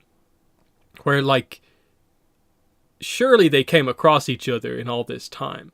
That if you have 3 years or so, even if they cut it down to maybe it's only 2 years, but they have to say something along those lines. They're just kind of stretching the kind of logic here of, like, a lot of this works in the original because it's all happening over the course of like a couple of months, a couple of weeks, that you get why certain information wouldn't make its way all the way up north before they kind of make their move down or stuff like that. But when you turn it into years, and especially if they're traveling, there's certainly a few questions here. That's makes it very difficult. Definitely it would be of a benefit to have more episodes, but I don't know how feasible or not that is, because of course, if they just add more episodes in, that means, like, I guess Netflix have to give them even more budget, and I guess it was already a very high budget show, and all this sort of stuff. Is that the way they want to go or not? I'm not really sure. But then if they are going to film the 2 seasons back to back, that's probably going to save on things. And then you start to wonder about it, like, from the budget perspective. They obviously put a ton of time into Omashu, so why wouldn't they go back to Omashu? And in a way, the Kyoshi stuff as well, like, they did the whole Kyoshi stuff. Look at all the costuming that they did. Of course we're going to go back to Kyoshi, right? It's probably maybe easier and more story impactful to do that than to randomly have to develop, like, a fortress to go here, do the swamp and, like, all these other new locations. Like, that is another kind of factor here, because for this season, the key locations that are new are going to have to, I guess, be the library, desert, and Ba Sing Se. And then Ba Sing Se has, like, the different layers of the city, of course, the different rings, but then also the underground. So there's that in it as well. But I think the main thing I just wanted to highlight in all of this is that, like, it's that point that we all say is that, oh, the show should be an improvement for season 2 because it's better material. But I don't think it was the core, like, quality of material that's the problem. It's the format of the show. Changing it into a different format, that's the problem. If they had given themselves more episodes and stuff like that, like, you know, they could have done book 1 well. It's not that book 1's impossible to do well. And they have a slightly different, but still, you know, changed format. It's similar here, because these episodes are just, it's a bit of a mess. It's like no one, I think, has a super clear-cut way to combine these into, like, 3 episodes or so. It's like you know the key points you have to hit, but how do you actually put them together? And then once you do that, it feels like, okay, you can then put these ones together in the right way, make the right cuts. That's the challenge, obviously. But yeah, I think that's most of that stuff. I suppose while I'm here on stream, I know this was mostly Netflix Avatar, but just about, like, Avatar Studios. Obviously we've had, like, a little bit of kind of news kind of in the week potentially, but then they took it away. You know, the obvious question. Avatar is super popular right now, and it's going to be popular, like, this is going to have an impact. Like, Avatar will be more popular going forward, but they've probably only got the next, like, maybe week or 2, maybe 3 more weeks, where Avatar is going to be super, super heavy in terms of still the launch of the season Netflix hype. It does feel like they need to say something about Avatar Studios now, and not just wait until July, San Diego Comic-Con, New York Comic-Con. Because CinemaCon is coming up, I think it's like next month. But again, I'm still very confused about the whole CinemaCon thing, where it's like, is there public news that actually comes out from CinemaCon? In terms of like visuals and like actual news, if they are doing it that way, because most of it, from what I know, is like it's a behind closed doors type thing. But I don't know what the situation is, because I would assume they will show the people at CinemaCon something about this. If they did it last year, why wouldn't they do something this year when they're kind of getting closer? But it's just, that's not like a public event where like people will be allowed to, I guess, report on stuff. Because that's what we got about the picture immediately. It's like the people there were allowed to write like and describe what the image was. And then it was just a mistake that we actually got the image that we got. So what's going on? And then this is where like maybe like the title could come out. Like that's one thing that could happen there. They finally title that movie, and that could be news coming out of CinemaCon. But you would assume if they do that, then they'll also coincide that with like a press release of some sort. And then maybe they'll build up to the idea of maybe at San Diego Comic-Con, New York Comic-Con, they'll do their bigger announcement. Because what was so interesting, of course, about the news earlier on in the week about like the listing was that it talked about the series, not the movie, the first series, which we're waiting to find out about. Because, of course, the plan is going to be the movie, but then it's all about the streaming platform. So they need something to go with that side of things as well. And this is what's been so weird about seeing this kind of come into the kind of the news again, is that people really are forgetting that like the Avatar Studios plan is for multiple projects. It's obviously very difficult when like that's a very broad statement to make, and most of the statements come from years and years ago. But like even on the last podcast where Mike and Brian were on, they said we're working on multiple stuff at once, and a lot's going to come out when it finally comes out. So how can you do that if you don't have two projects that are going to come out somewhat close together? So the idea of like two projects in 2025 seems crazy, but it's also like, well, it only makes sense to relaunch the franchise in that way. Because the worst thing they could probably do is a movie, and then you watch that 90-minute movie and you have to wait like a year and a half for the next thing. That's what they don't want to happen. So instead, like, yeah, a movie and then a series. That way you get the hype of the movie goes onto the streaming platform, and then boom, the series is coming out weekly for like, who knows, 3 months, 4 months, that sort of thing. And do we know what writers are involved with Avatar Studios? Do we? Tim Hedrick is definitely in there somewhere. They obviously have brought in like a script writer. This is some of the details I never really remember about exact people involved. But of course, like we have kind of Laura Montgomery as like our director. Tim Hedrick is going to be somewhere in there. Mike and Brian, of course, are in there. And then like a bunch of other people. I, off the top of my head, don't obviously know which writers are included or not. But I don't really know. There's that. Arne Haas is unfortunately not. Because, yeah, he's still working on the Dragon Prince. So that's why that's happening. But yeah, they need to capitalize on this. Because people are getting invested in Avatar. People are watching the originals again. Even Korra.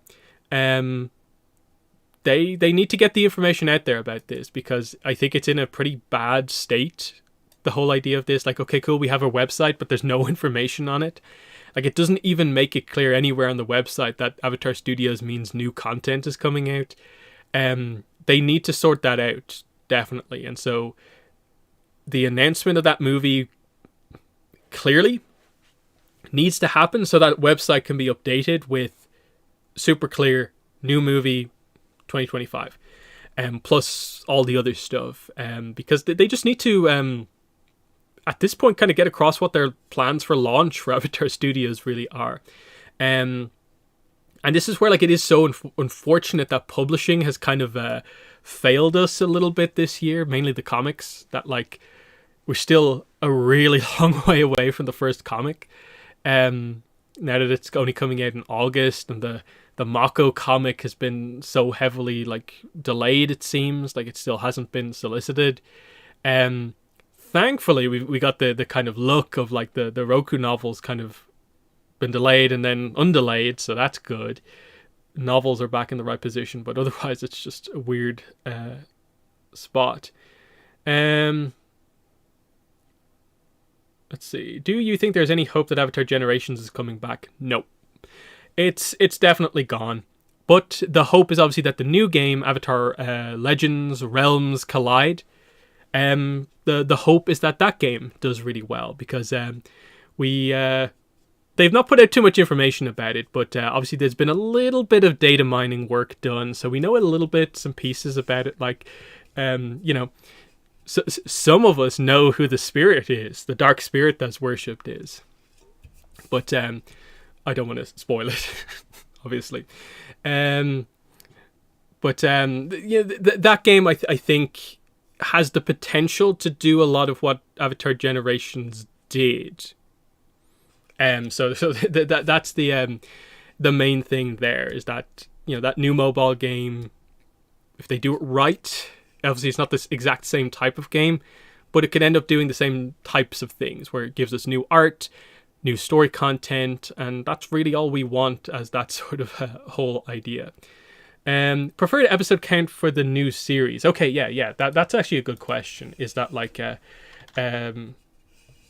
new animated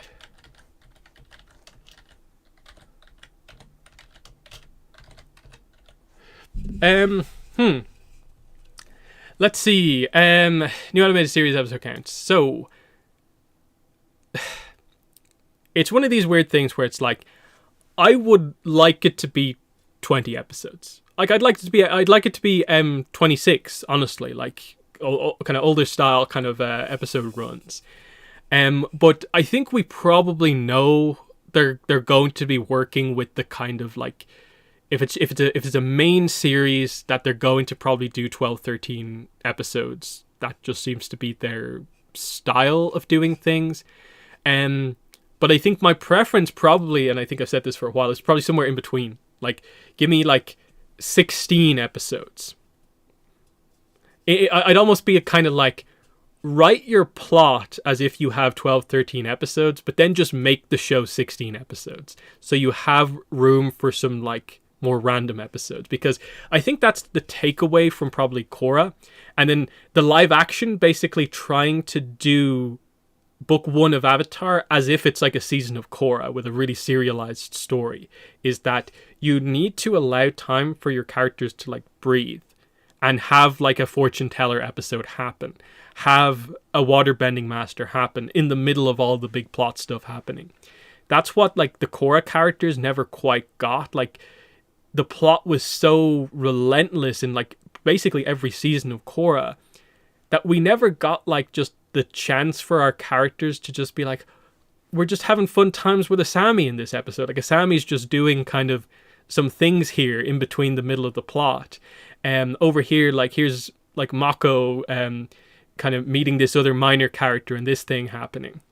That's kind of what we needed. That's kind of what we want from like a lot of the Korra comics, is just give us more time with some of these characters where they didn't get the focus that they kind of needed. So that's kind of my thing, is that 12 can work if it's done right. Like 6 episode miniseries can work if it's done right. But like we just want to get it like spot on basically. And it's sort of like if you do a thing where it's like book 3 and book 2 of Avatar, where it's like this sort of a blend of like, you have a lot of plot focused episodes, but then you have your like Cave of Two Lovers, your Swamps, your Avatar Days. That's what I think could work really well for them. I just want to get a chance to know the characters is basically, I think, the main point for me. Especially like if it's going to be a new avatar, like as we expect, like the whole idea of like if the information is true, that it is a kind of what do they call it, a brand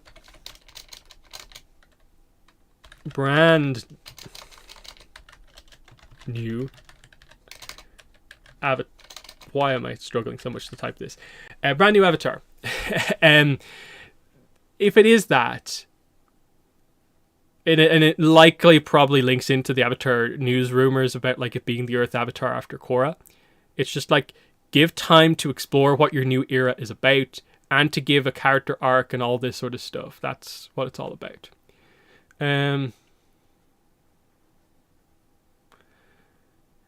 Let's see. Brian said that he's finding filler episodes are actually a really good way to get to know the characters. Yes, that's the point. Is like, yeah, the mistake that the Netflix show makes is that it feels that for you to get to know the characters have to have a character arc and something really important always be happening with them.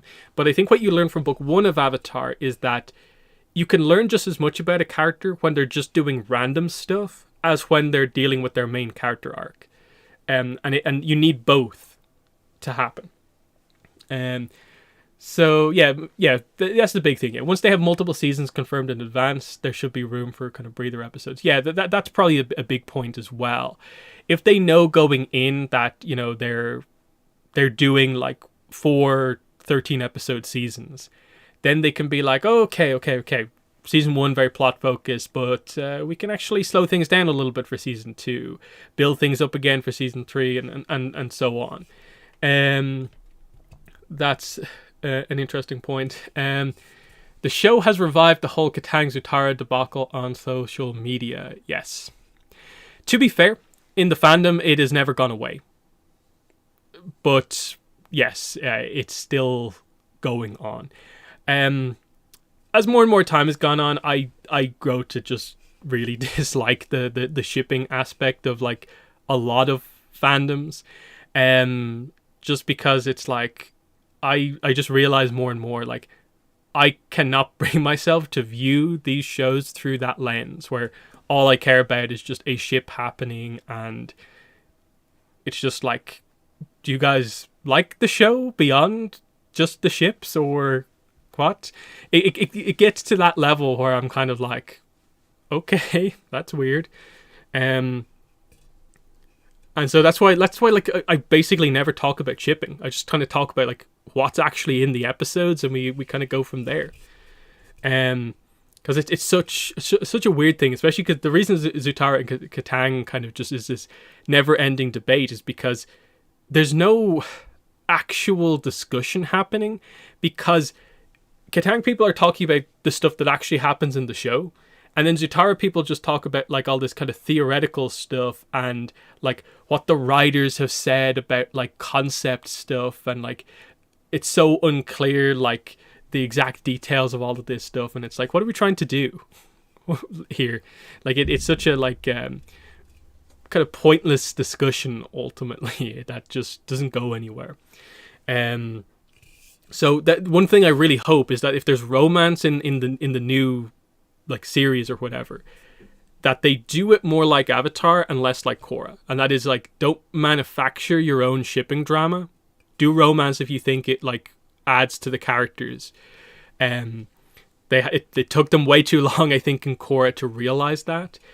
So I hope that's a major learning point that they have for the new show, is just, yeah, by all means do romance, because I think it can work well, but you know, stay away from the shipping side of things, because that's one thing especially I think I've grown to really kind of dislike, is like whenever like the voice actors and some of the writers on like the podcast start talking about shipping, it's just like, I just think they can't help themselves. They just like, they get into this weird kind of troll mode where it's like, you know, Janet Varney, Dante Bosco, they're just like, let's bring back like 2007 2000 era Avatar shipping here for like no reason and have this discussion. And it's just so odd in a way. And it's like, can you just discuss the episode like as is there on screen? Like I don't need you to go into like shipping history in every single episode. So is that. Let's see. What Korra characters will still be around by the time we are with Korra's successor? So yeah, a lot about this really depends on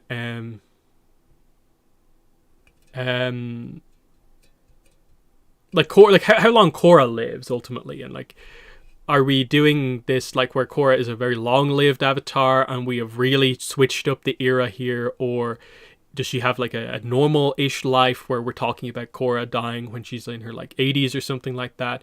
Or are we doing another like, you know, kind of almost Aang-like thing where she dies maybe a little bit earlier? A lot of that kind of is where things go, because if you do it where she just lives to be quite old, that means even the youngest characters in ATLA are going to be like relatively old in the new show, where like even like the really young characters, like say like Milo and Rohan, are still going to be like 70 themselves or something like that. So you almost ask the question of like, is it a more interesting story if Korra potentially doesn't live like super long or something like that? But that's obviously then presents that as more of a tragedy. And do you want to really do that? Because I know there's a lot of people, like one of the big reactions to when I posted the whole, hey, there seems to be confirmed information about a new Avatar series, was people being like, no, I can't believe they're going to show the death of Korra. And obviously I don't think they're going to necessarily show the death of Korra, because obviously they never showed the death of Aang. But, you know, it's just like, we're going to figure out the details of this once we get some timeline stuff going. It's just one of those ones where like I expect like Jinora to probably be around as like a major like elder spiritual character. I'd be surprised if we weren't kind of using Jinora in some sort of a like really notable way. Beyond that, like it's hard to predict really, because like you have to focus on the young characters obviously, because any of like Korra's team Avatar likely is in the same position as Aang's team Avatar in Korra, where like they're old enough to where they're not like the ones kind of like fully guiding the world necessarily anymore.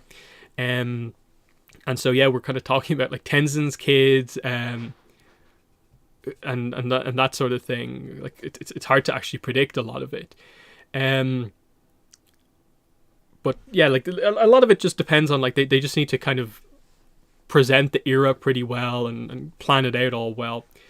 It will be impactful if Korra dies young like Karuk.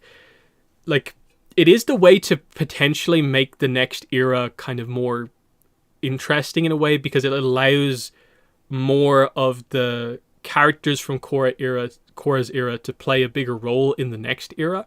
Like the whole like Janju Heiran situation, you know, Kelsong in Kyoshi's era.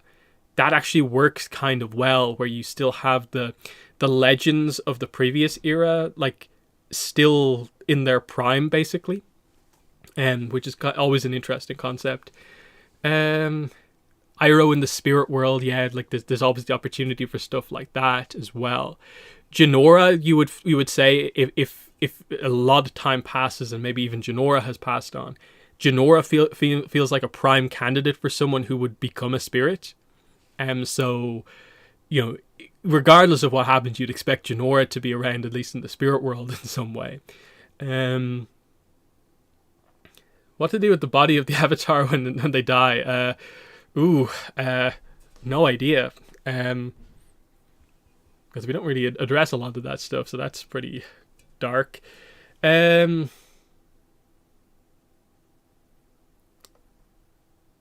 Industrialization, technology jump stuff. I'm mostly fine with it, obviously I think like a lot of people, I have worries about Avatar going too heavy into like kind of modern technology, just because I think so much of what we like about Avatar is based in the fact that it's like this really interesting kind of like fantasy dynamics of like bending, martial arts, spirituality, without much technology. So moving further towards the technology and kind of away from the traditional stuff, like, allows you to do some things interesting, but it often maybe comes down to a little bit of tradition versus technology, which is a plot point that can be done well, but can be overdone at the same time. But then you get to the idea of, but actually, if that is explored really, really well, that could be super interesting. Like, what if we do, and what if we go really far and it is like cyberpunk style stuff where there is quite heavy technology, but like bending is like thriving. We don't have to do the idea that technology overtakes bending. What if it like links in really, really well? And then the other thing that they have an opportunity to do here is, what if you have that, but then also spirituality is actually at its height? Because I think we often think about the idea of like these clashes go against each other. But if we take Korra to be a successful avatar, she's going to find some way to create some sort of a peace between humans and spirits. Meaning we'll go into a technologically advanced era that also is humans and spirits together, which seems like a really interesting concept of like, we've already seen a little bit of spirits interacting with technology, but like, what if that becomes like this kind of status quo style thing of like, this is a whole new avenue of things of like, yeah, we find a way to safely harness kind of spirit vine energy and stuff like that. But then also spirits have this quite interesting dynamic with technology, and bending actually works really well with all of this stuff.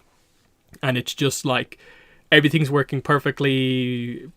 You know, the role of the avatar is still needed, but interesting. You know, there's ways to do it to make it work really well, or not, because that's always the interesting thing. That's interesting. Is that like, I think we like the traditional stuff, and once Avatar Studios shows us that they're willing to do stuff like spin-off shows and go back to the avatars of the past, I'm fine with them going forward, because the whole point of Avatar Studios is that we can get multiple eras. So we're doing Aang, we expect to probably get a Korra thing at some point, we're going to get the Avatar after Korra. I'd be shocked if Kyoshi doesn't get something somewhere down the line, if it's shorts or a mini series or something like that. And then, I don't know, like, I'd like them to at some point do a new Avatar in the past, as well as a new Avatar in the future.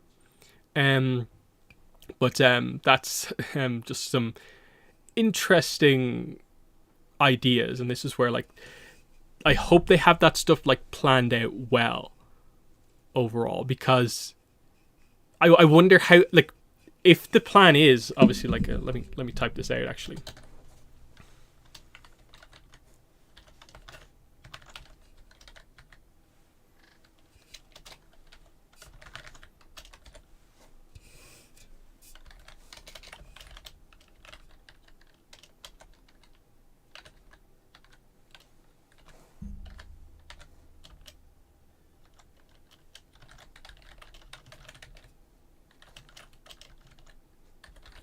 If that's the plan, how do they market this in the sense that like, this is the thing we super know, and it's the, in a way that's like, it's the fan servicey thing that everyone's always wanted, and then they're like, new Avatar fans also watch our show coming out a couple of months later that is about, it's not the Avatar after Aang, it's the Avatar after Korra. Like, communicating the timeline dynamic here, that this movie is not directing people to like an ATLA series. They're kind of directing people towards this other era show. And then the idea that theoretically, of the first like 5-6 projects, like, there probably will be 3 or 4 different eras of Avatar in there. I'm super interested to see how they go about like marketing the multi-era thing to kind of people and how they do all of that.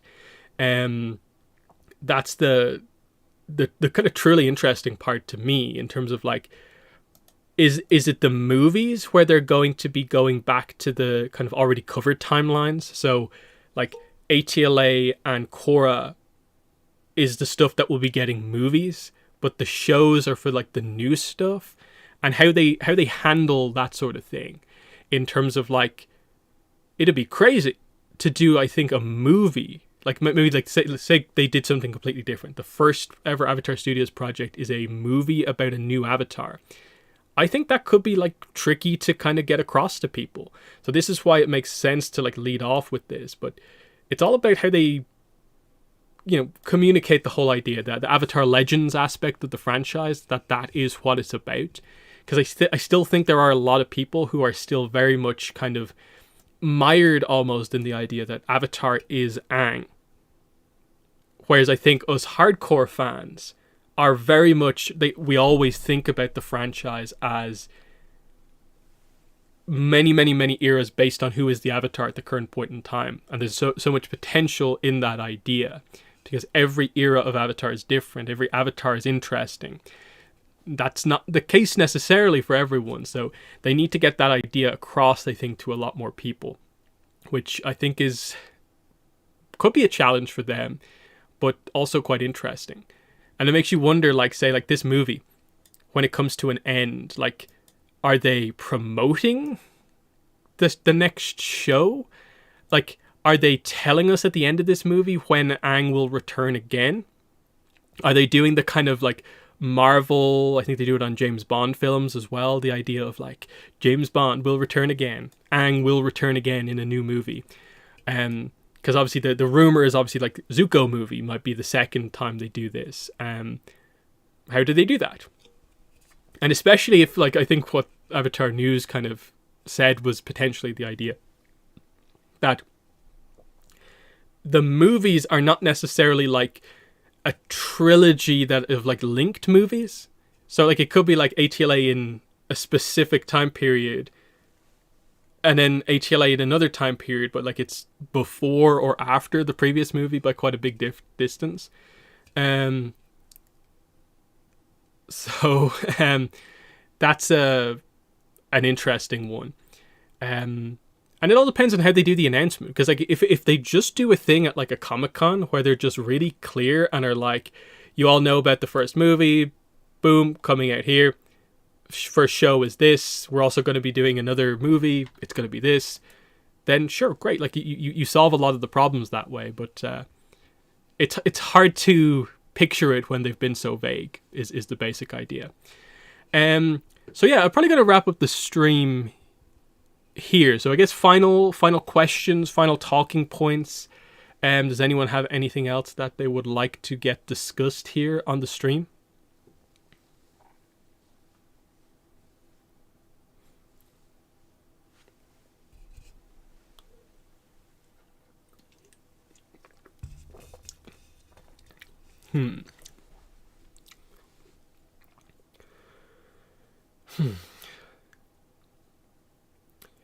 Yeah, the last bit of Karuk's story I think is super interesting in terms of like, when are we ever going to get, like, I suppose, Umi characterized properly? We obviously have the kind of deleted chapter from Shadow of Kyoshi, but will they ever tell the details of like messing around with Umi and Karuk anywhere? Because I'm not sure maybe that's quite enough for a full-on novel. It honestly, to me, feels like the sort of thing I'd maybe like to get in a comic, but like the comics have not approached doing anything beyond Avatar or Korra. So that seems like short form content maybe for that, if they do anything like that. Let's see. Hopefully we get the Roku cover in a couple of weeks. Yes, if it works the same as last year, it should be this month. Because I checked it on my channel. I think it was March 28th when we got the Legacy of Yang Chen cover. And obviously what we've seen, of course, is there's obviously been some activity on the Roku listings, which is where the news came from this week. They just haven't put up the cover yet. So that will be pretty exciting. The only problem with that is just that like we already have the description and have had it for months, so the cover is like cool, but we already know what Roku looks like in this era, and even if Gyatso is included, we know what Gyatso looks like in this era. So, it still kind of puts the news kind of stuff on when's the first excerpt coming out for the book, which is a bit interesting. If there's a Korra movie, would it be based off the comics? Based on what we know, no, there is no plans in Avatar Studios to do adaptations.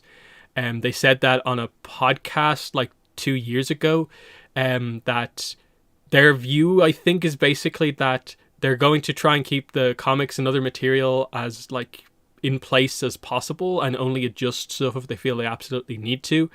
And I think part of that is that they don't plan to do adaptations. And I don't think it lines up with what Mike and Brian want to do. That in their mind, they wouldn't want to waste one of their projects on a story that's already been told. And I think that's just the truth of it.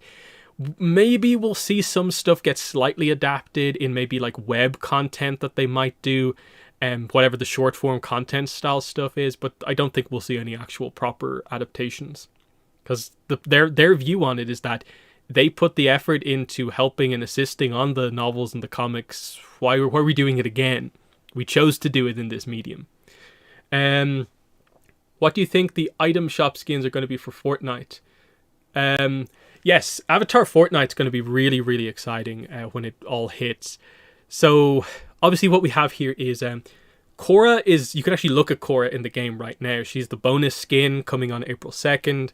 Aang is going to be the Avatar Event Pass, which I guess is going to be coming in or around the same time. And obviously, I'm assuming Zuko, Katara, Toph, Sokka. Do they do other Korra? You probably have to, don't you? So, like, this is the question of, like, how many characters are coming? And, like, is it going to be the full Team Avatar? Like, I think that, like, Zuko for sure, Katara for sure. I think you probably have to do Toph. But then they often do a second wave of Avatar stuff, so... They often do a second wave of their skin stuff, so...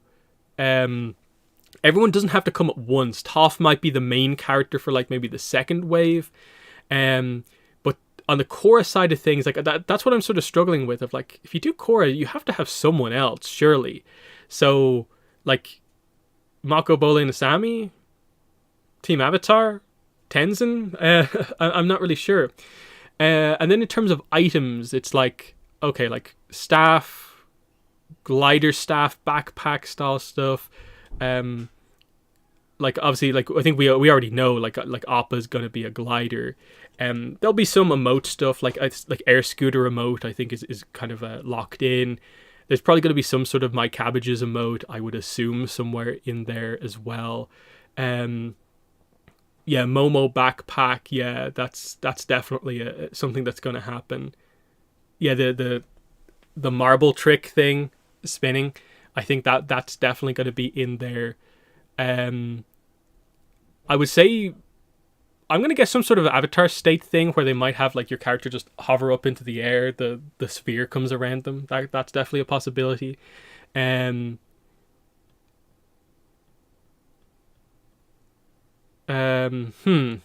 else? I'm not really sure. Like I just hope they have the right styles. Like usually when they do these things, there's like at least 2 or 3 styles for the characters. So like I hope like for like say Katara, it is like book 1 and book 3. Like if you're gonna only do 2, I hope they include the end of series design as well. So like Aang, I hope we get his book 3 design as well, that we get Sokka in his Water Tribe outfit, but then his Water Tribe kind of warrior outfit from like the end of the show, and that whole sort of thing.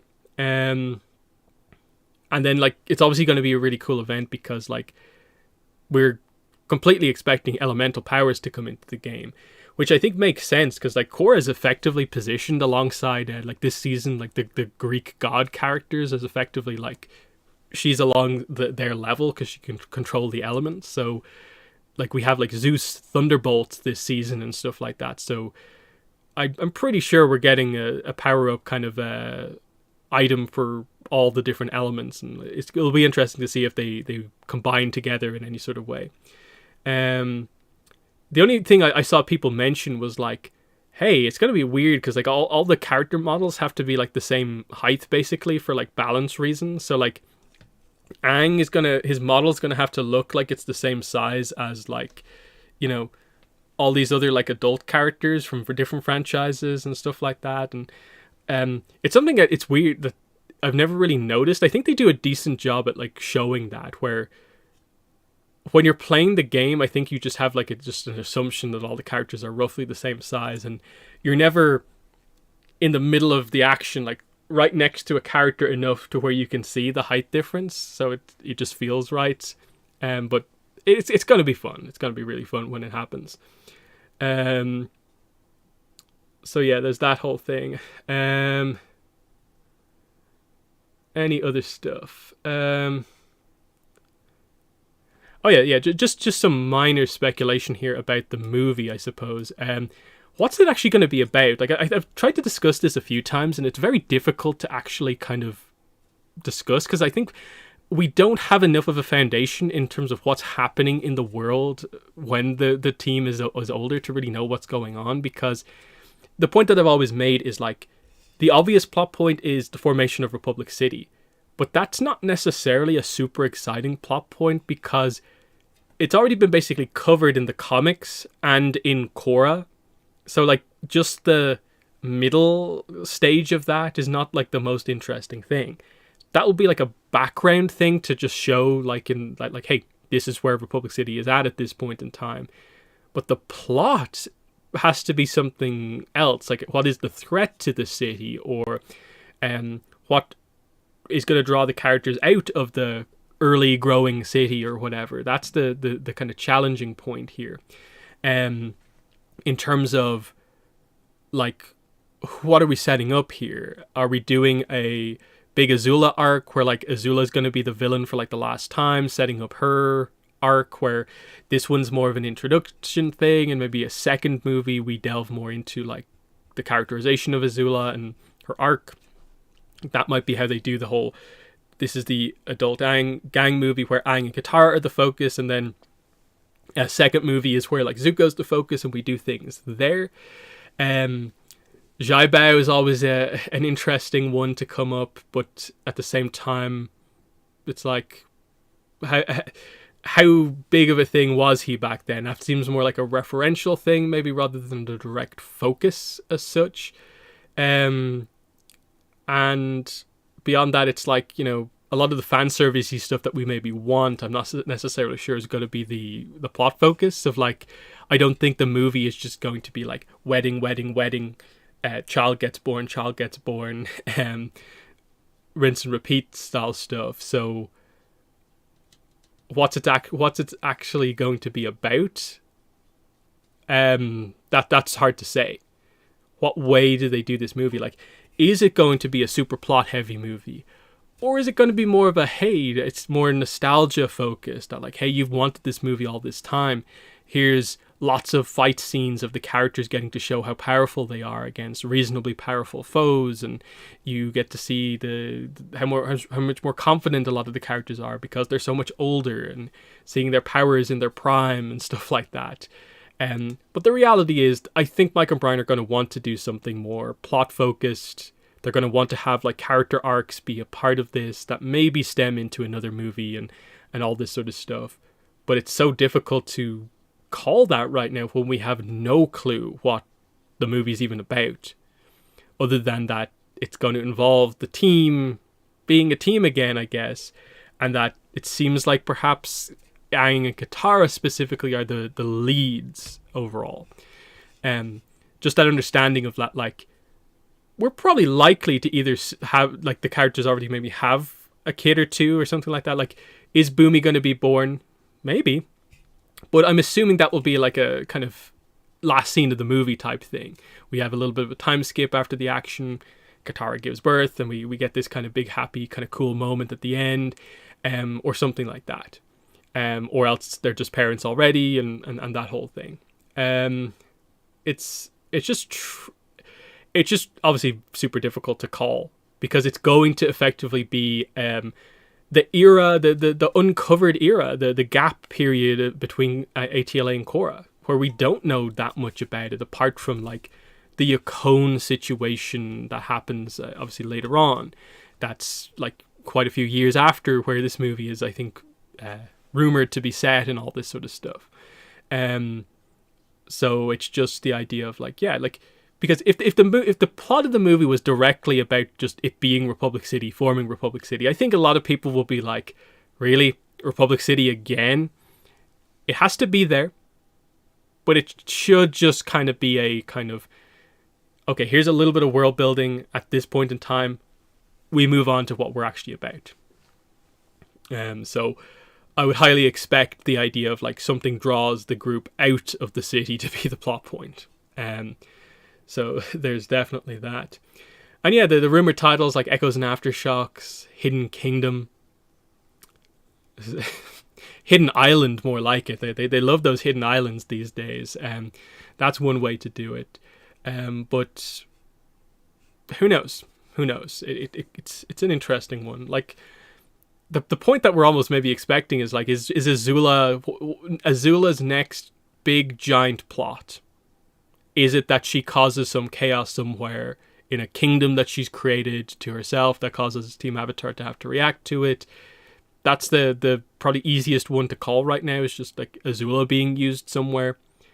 But there's a lot of stuff just about like whatever way they do this, in terms of like there's going to be reveals kind of all the way throughout this movie, in terms of like the first time we see May, everyone is going to be like, are May and Zuko back together? What's going on here? Like, what's the situation here?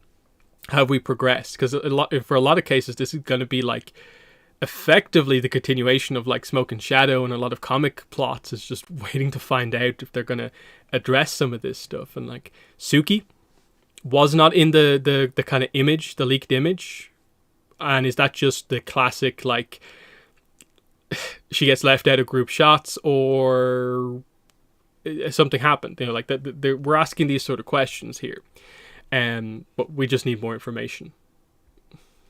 Overall, yeah, no more layoffs and delays. Definitely, yeah, that's the big thing. So far they seem to be sticking to the October date, even though a lot feels like we maybe should have got a delay. I guess they feel they can make that. Maybe some of the other projects afterwards might get delayed because of layoffs, but they seem to want to make sure that first movie hits that point, because I'm guessing it's just a case of like, no, we need Avatar going now. We have to start it before we get into 2026.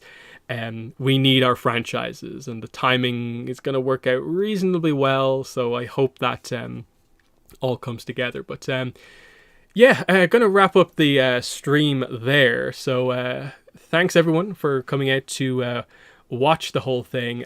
If you arrived like later and stuff like that, like basically the second I end the stream, it will be up as like a video on demand, so you can watch the bits that you missed. Of course, like I started off with some Netflix Avatar Season 1 discussion, then we went through Book 2 and 3, how they might do them, and the last bit has just been like Q&As basically. So yeah, I'll have some videos during the week. At the very least, it'll be like the episode 5 in-depth breakdown. I have the document written up with all the screenshots. I just have to record it. But otherwise, and my episode 8 reaction will be up for channel members and stuff like that. But yeah, thanks for coming out and watching the stream, and bye.